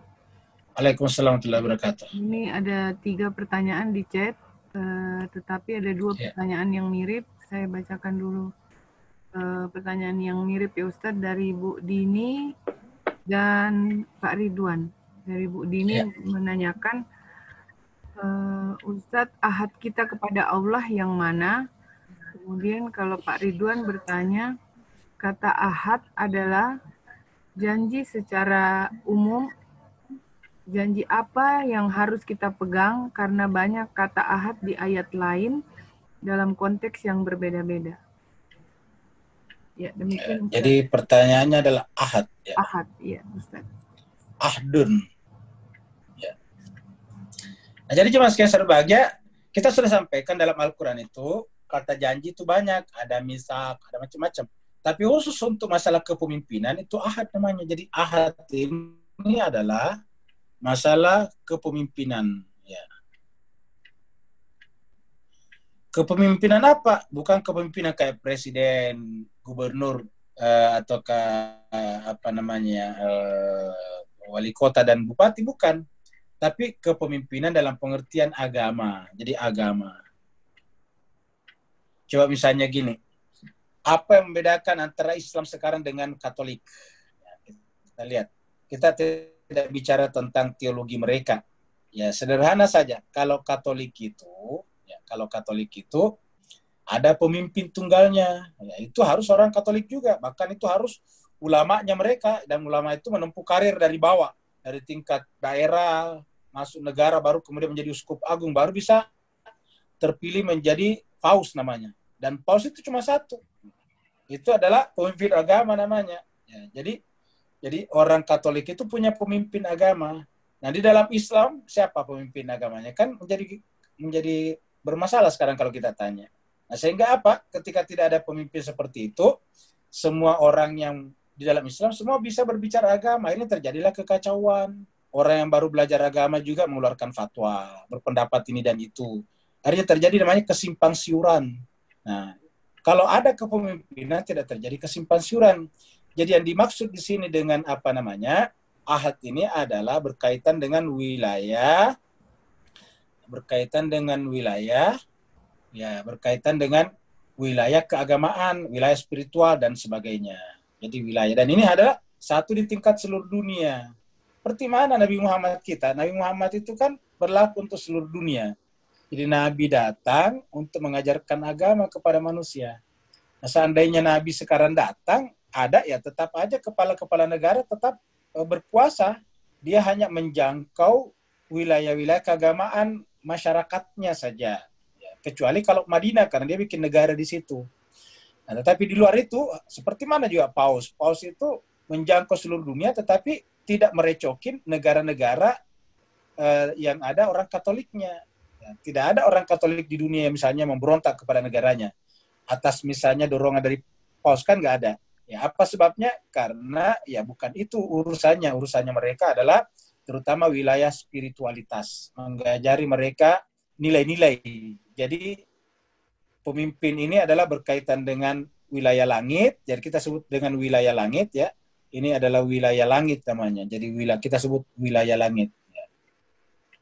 Wilayah langit. Ya. Wilayah langit ini tentu intinya terutama adalah spiritualitas. Ini spiritualitas. Spiritualitas. Nah, kalau ini bagus, spiritualitas bagus, jadi ini bagus, secara otomatis kehidupan berbangsa dan bernegara dimanapun mereka berada, jadi kehidupan berbangsa dan bernegara mereka dimanapun mereka berada pasti bagus juga, ya pasti bagus. Ya, jadi berbangsa dan bernegara artinya apapun bentuk negaranya, mereka di sana pasti akan baik. Apa sebabnya? Karena diajari tentang spiritualitas, ya spiritualitas. Jadi akhirnya menjadi kehidupan berbangsa ya, dan bernegaranya ya. Berbangsa dan bernegaranya ya, bernegara menjadi baik juga ya, menjadi baik. Otomatis dia akan menjadi baik. Kenapa? Karena dia ke sini, urutannya ke sini ya. Karena kita lihat bahwa kebahagiaan itu jemaah sekalian ya, itu kan sebetulnya negara atau tidak negara dimanapun dia berada kan kembali kepada orang per orang sebetulnya. Ya, walaupun orang tinggal di negara yang paling agamis lah, kalau memang pribadinya rusak kan tetap aja rusak. Contohnya istrinya Nabi Nuh, bukan lagi negara tetapi serumah dengan Nabi Nuh. Ya. Serumah dengan Nabi Nuh. Istrinya Nabi Lut, serumah dengan Nabi Lut. Tapi kan diceritakan dalam Al-Quran mereka rusak. Ya. Kita lihat misalnya di sini. Ya. Saya tunjukkan di dalam surat At-Tahrim ya. Tahrim. Daraballahu masalan lil ladzina kafaru imra'atan Nuhin. Ini imra'atan Nuhin. Istrinya Nabi Nuh. Wa imra'atan Lutin, dan istrinya Nabi Lut. Kanata keduanya tahta berada di bawah. Di bawah apa? Asuhan, didikan, edukasi, tanggung jawab. Abdaini, dua hamba kami. Min ibadina, di antara hamba-hamba kami, di antara nabi dan rasul, orang suci. Salihain, orang saleh semuanya suaminya. Tapi apa yang terjadi? Fakhanatahuma. Keduanya, yaitu istri Nabi Nuh dan istri Nabi Lut, khanatahuma, mengkhianati suaminya masing-masing. Maksudnya mengkhianati ajarannya. Iya. Jadi kita lihat bahwa dimanapun berada. Jadi kita tidak perlu berasumsi bahwa kalau kita tinggal di negara yang Muslim pasti bagus. Enggak. Ini sudah jelas. Tinggal di rumah. Ya. Setiap saat menyaksikan suaminya menerima wahyu. Kebaikan suaminya dia rasakan. Tetapi fakhanatahuma, tapi keduanya mengkhianati suami mereka, falam yughniya anhuma minallah syai'a, sehingga di sisi Allah nanti kedua suaminya tidak bisa membantu sesedikit apapun. Dan walaupun dia istri Nabi, qila, dikatakan kepadanya, udkhulan nara, masuklah kalian di neraka, ma'dakhilin, bersaudara masuk. Jadi artinya apa berdasarkan ayat ini? Masuk surga dan neraka itu tidak bergantung di negara mana tinggal. Bisa saja tinggal di negara yang paling sekuler, tapi kalau dia orangnya baik, dia tidak masuk surga. Walaupun dia tinggal di negara yang paling islami, menurut kita paling religius, tapi kalau memang hatinya rusak, ya tetap masuk neraka. Nah, buktinya ayat ini. Istrinya Nabi Nuh, istrinya Nabi Lut. Ya. Tetapi tetap aja apa? An-nar ini, an-nar. Wadukhulan nara ma'dakhilin. Nah, jadi itulah yang menyebabkan kita bahwa sebetulnya adalah ujungnya adalah jiwa. Nah, kalau kita menerima tadi yang ini, ya harusnya ini adalah jiwa kita. Karena kebahagiaan itu kalau kita urut, ya, kebahagiaan ini kalau kita urut, ya, kebahagiaan. Katakanlah misalnya di atas sini adalah bahagia. Ya, kemudian di bawah sini paling tidak bahagia. Di bawah sini paling tidak bahagia. Kalau paling tidak bahagia, pada puncaknya apa kira-kira Pak sekalian? Yang paling di bawah, yaitu namanya bunuh diri, bundir. Ya. Kalau bunuh diri itu kan pasti sudah sangat di bawah sini, sudah level ini. Nah, jemaah sekalian, nah tingkat ketenangan jiwa kita itu adalah begini, ya. Semakin ke bawah sini, semakin besar ini anunya, semakin besar goncangannya. Semakin ke atas, semakin kecil nih. Semakin ke atas, semakin kecil. Sampai pada tingkat seperti ini, di atas nggak ada. Nah, gitu loh. Jadi artinya apa yang naik ke bawah ini hati nih. Jadi ini adalah alur hati, jiwa. Jadi ini adalah alur jiwa kita, jiwa manusia. Jiwa. Nah, jadi semakin ke atas sini semakin tenang. Semakin ke bawah semakin bergoncang. Ini yang merah ini goncangan. Kita anggap ini goncang. Semakin ke atas semakin. Nah, ini adalah jiwa. Dan jiwa adalah spiritualitas. Jadi oleh sebab itulah, terutama ini yang paling. Nah, kalau orang itu bahagia, jiwanya bagus, dia juga akan mengelola, menempuh negaranya pasti akan bagus juga. Iya. Nah, misalnya walaupun dia beragama Islam misalnya kan tetap saja bisa korupsi. Kenapa? Karena itu menyangkut masalah jiwa. Walaupun dia bahkan mungkin sudah berhaji. Kenapa? Karena ini benar-benar kaitannya dengan jiwa manusia. Maka nabi-nabi tadi datang yang disebut dengan ini terutama adalah memperbaiki. Maka kita sebut dengan wilayah langit adalah wilayah spiritualitas, tetapi berdampak pada kehidupan berbangsa dan bernegara. Berdampak pada kehidupan berbangsa dan bernegara di sini. Ya. Berdampak pada kehidupan berbangsa dan bernegara. Yang lain-lain ada janji juga namanya. Misalnya wa'dun juga. Al-wa'du dain, janji itu kan janji juga. Jadi misak itu kan beberapa kata dalam Al-Quran. Jadi ada misak, ada apa namanya al-wa'du, bukan ahdun, wa'dun. Al-wa'du dainun, itu juga biasa kita dengarkan itu. Kira-kira begitu. Ada lagi berikutnya. Ya, Ustaz. Selanjutnya dari Pak Hari Permadi. Salam Ustadz, bagaimana analisa sementara Antum atas tragedi Libanon? Ujian berat betul bagi rakyat Libanon yang sedang sulit ekonomi karena COVID, untuk terutama gerakan mukawamah. Agak sulit percaya bila ledakan hanya karena ledakan gudang tanpa menduga ada pihak lain yang berbuat. Demikian. Ya. Jadi, Waalaikumsalam dari hari tadi. Jadi jemaah sekalian berbahagia, bicara sedikit tentang Lebanon ya. Jadi kita bicara sedikit tentang Lebanon. Bapak Ibu sekalian mengikuti perkembangan Lebanon ini kan, ya. Lebanon ini ada ledakan kemarin, ya. Jadi ada ledakan semalam jam 18 waktu setempat. Jadi kurang lebih waktu menjelang maghrib lah, ya. Di Lebanon ada ledakan besar. Nah, pertanyaannya apa ini? Ya. Yang ditanyakan hari tadi. Nah, sekarang pemerintah baru membentuk tim pencari fakta juga. Jadi pemerintah bikin tim pencari fakta. Presiden Michael Aoun juga telah mengumumkan berkabung nasional kalau tidak salah 3 hari. Ya, 3 hari. Selama 3 hari berkabung karena ledakan ini luar biasa besarnya seperti bom. Kalau kita baca itu setara dengan gempa bumi berskala 3,5 skala Richter. Jadi ledakan ini setara dengan gempa bumi, kalau kita mendengarkan gempa bumi itu 3,5 ya, pada skala Richter. Ya, pada skala Richter. Jadi 3,5 pada skala Richter. Ya, jadi guncangannya itu. Sampai kita dengarkan ledakan itu terdengar pada jarak 200 km jauhnya. Seperti contohnya di Siprus. Siprus ini adalah negara yang ada di tengah-tengah Laut Mediterranean. Ya, antara pantai timur dengan barat. Nah, jadi terdengar di sana. Dan Siprus itu kita tahu ada yang masuk Eropa, ada yang masuk Asia. Nah, itu jaraknya dari tempat itu 200-an kilometer dan terdengar saking kuatnya ini ledakannya. Nah, karena pencari fakta sekarang baru bekerja, yang kita dengarkan sekarang adalah baru pada tingkat yaitu gudang amonium nitrat. Jadi yang kita dengarkan sekarang baru pada tingkat amonium nitrat, ya. Amonium nitrat.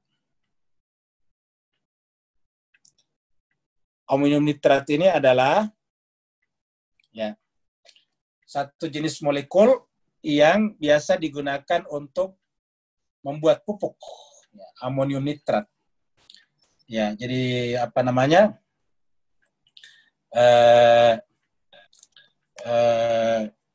baja, Ustaz, baja. Kenapa? Baja bukan? Ya, bikin kalau di sini pupuk, nggak tahu kalau di Singapura namanya apa, Pak. Itu bahan-bahan untuk tumbuh-tumbuhan kan, Ustaz? Iya, betul, ya, betul. Dan banyak lagi yang lain termasuk itu peledak juga, Pak Saban. Ya, di sini dipanggil baja itu, Ustaz. Oh, baja ya? Oh iya, pokoknya ini adalah bisa jadi peledak juga memang. Ya, betul. Nah, kita tahu bahwa amonium nitrat ini, ya, amonium nitrat ini sudah ada di tempat di gudang itu katanya sudah 6 tahun. Ini kan lucu juga, sudah 6 tahun. Sebanyak 2.750 ton, luar biasa. 2.750 ton. Ya. Dan sudah ada di sana kurang lebih 6 tahun. Ya. Jadi kalau sudah ada di sana 2.750 ton. Jadi di gudang itu, dan ini adalah barang yang dipersengketakan kalau kita baca tadi. Nah, jadi kalau memang benar ada di sana, pertanyaannya kok bisa pemerintah Lebanon menyimpan barang yang berbahaya di tempat itu selama itu sampai 6 tahun. Sedangkan barang ini semua orang tahu ini sangat mudah meledak ini barang. Ya. Nah, jadi oleh sebab itu, maka kita tunggu penyelidikan dari pemerintah Lebanon. Tapi yang jelas ini jelas-jelas menambah beban krisis Lebanon. Yang sekarang kita tahu Lebanon itu sudah babak belur dari krisis karena tidak ada bantuan yang bisa masuk ke Lebanon. Ya, pihak negara-negara barat juga tidak membantu lagi Lebanon. Ya, kenapa? Karena syarat untuk dibantu Lebanon itu oleh pihak lain, terutama negara-negara barat, adalah apabila pemerintah Lebanon mengeluarkan Hezbollah atau mukawamah tadi dari pentas politik. Supaya karena kalau dikeluarkan dari pentas politik, ya sah dianggap sebagai organisasi ilegal.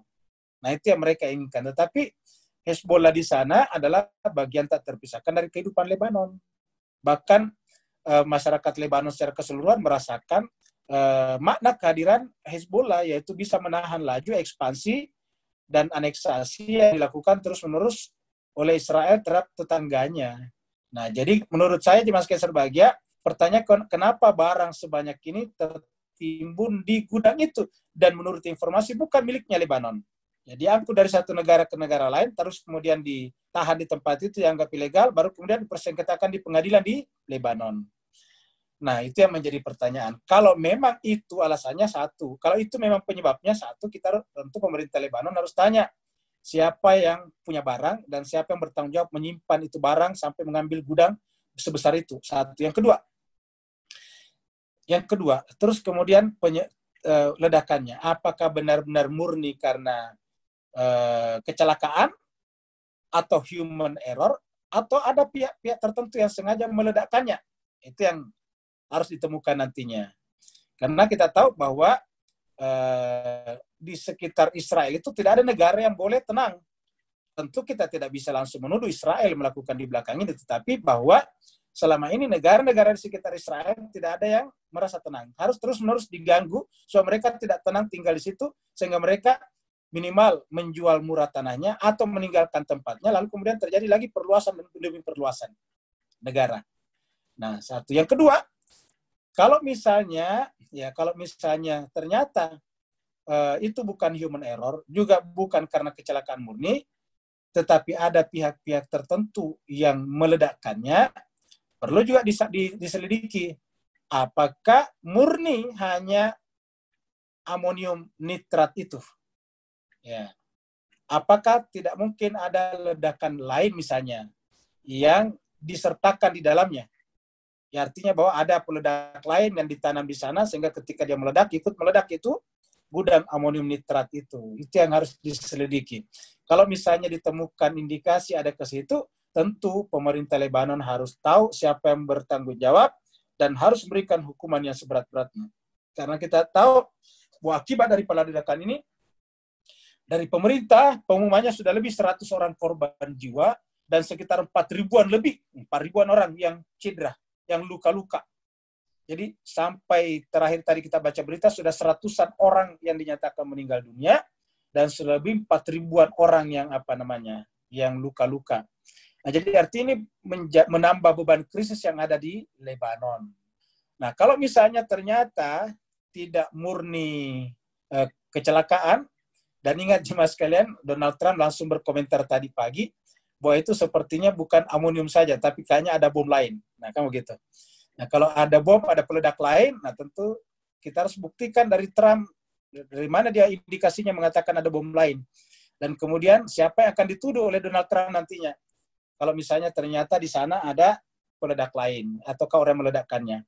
Nah, jadi kesimpulannya jemaah sekalian, yang supaya tidak terjadi spekulasi, kita serahkan murni kepada pihak pemerintah setempat, yaitu pemerintah Lebanon, agar menyelidiki, membuat tim pencari fakta, ya, penyelidikan langsung tentang kasus ini sehingga nanti ditemukan kebenaran yang sesuai dengan kejadian yang sebenarnya untuk menghindari spekulasi-spekulasi liar yang menyebabkan kemudian kita mengira-ngira saja. Terima kasih banyak. Yang lain lagi? Ya, selanjutnya Ustadz, pertanyaan dari Bu Ratna Gali. Ya. Salam Ustadz, bagaimana dengan Turki? Katanya memperjuangkan kemerdekaan Palestina. Dengan Suriah bagaimana Ustadz? Demikian pertanyaan dari. Iya. Jadi jelas bahagia ini kita bicara Turki ya. Jadi Turki ini jadi bicara politik ini karena memang bicara negara ya. Jadi sekarang kita bicara Turki ya, Turki. Ya. Nah, misalnya di satu pihak ya, misalnya di satu pihak katakanlah misalnya Turki ya, memperjuangkan Palestina ya. Palestina. Artinya Palestina harus berdaulat. Tapi persoalannya adalah kenapa Turki masuk di Suriah. Ya. Bahkan juga masuk di Libya. Jadi dia juga masuk di Libya. Ya. Jadi masuk di Libya. Ya. Jadi masuk di Libya juga.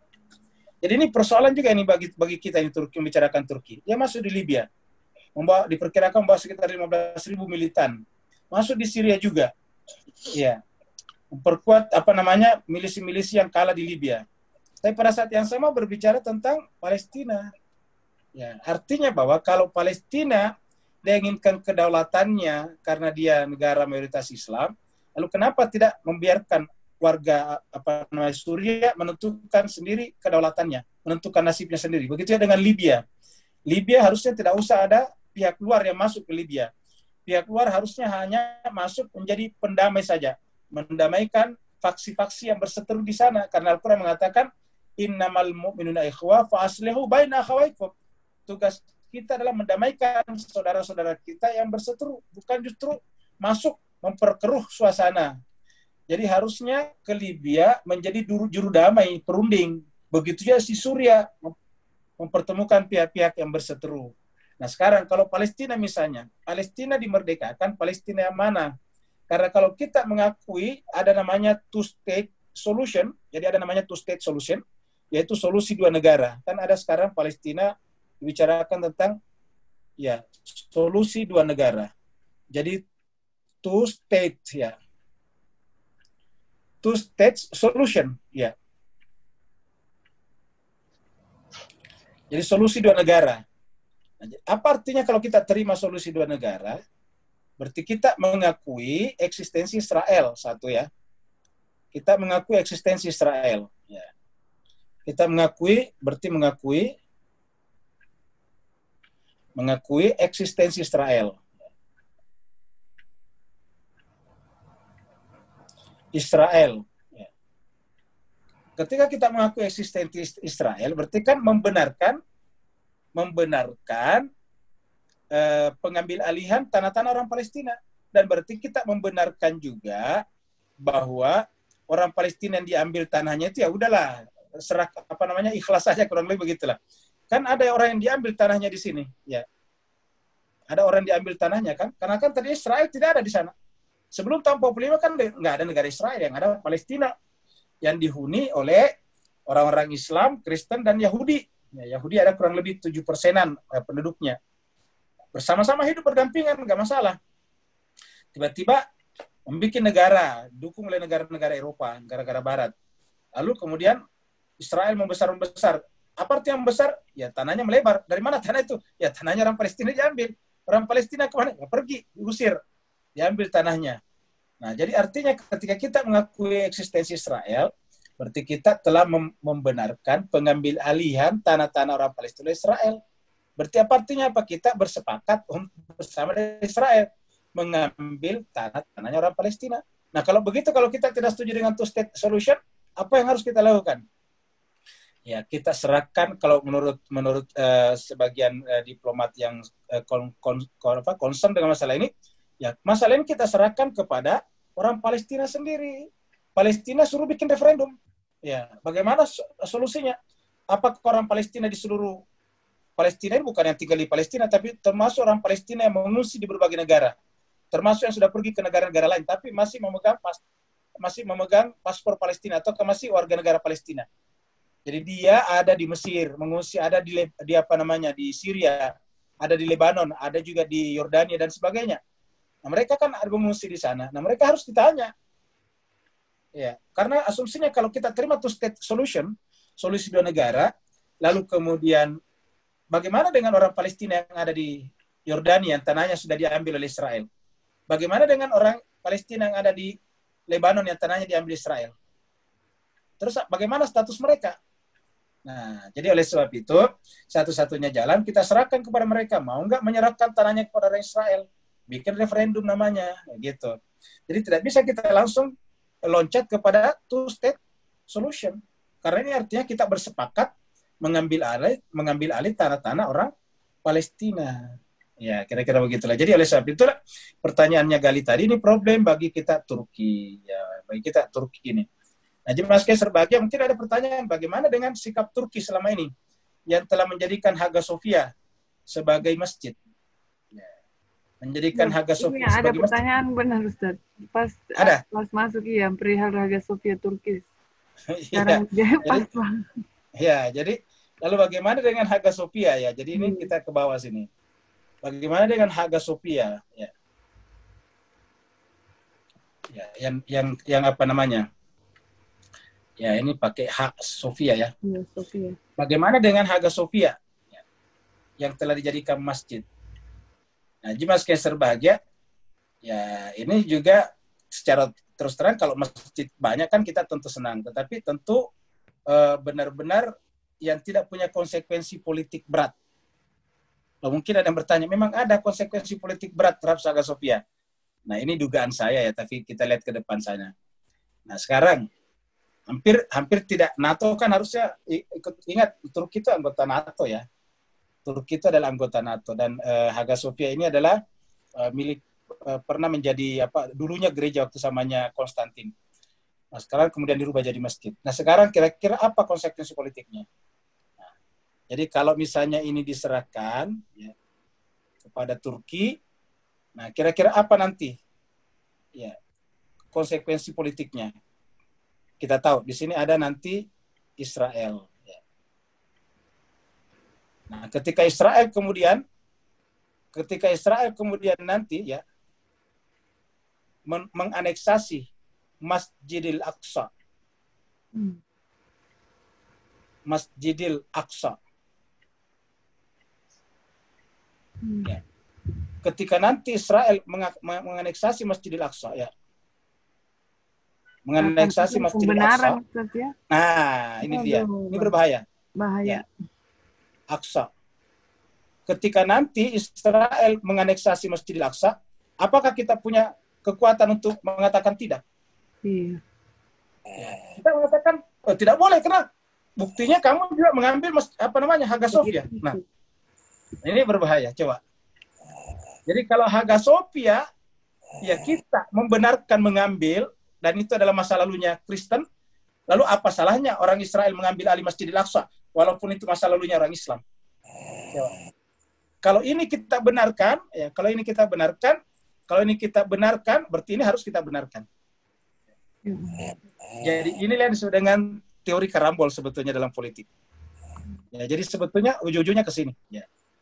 Bukan hanya Masjidil Aqsa, lebih luas lagi dari Masjidil Aqsa, yaitu Yerusalem. Ini lebih luas dari Masjidil Aqsa. Ustaz, ini mungkin ada konspirasi ya Ustaz. Mereka sudah berfakat. Oh iya Pak Saban, ini bukan kebetulan ini. Kita tahu bahwa Israel itu punya embassy besar di Turki. Ya. Ini Yerusalem ini. Dan kita tahu bahwa Yerusalem itu sudah digadang-gadang jadi ibu kotanya Israel. Dan kita tahu bahwa waktu Donald Trump pertama kali naik, yang pertama dilakukan adalah memindahkan kedutaan besarnya ke Yerusalem. Ya. Jadi USA ini sudah pindah ke Yerusalem ibu kotanya. Ya. Nah sekarang tinggal satu langkah lagi. Kalau kita lihat.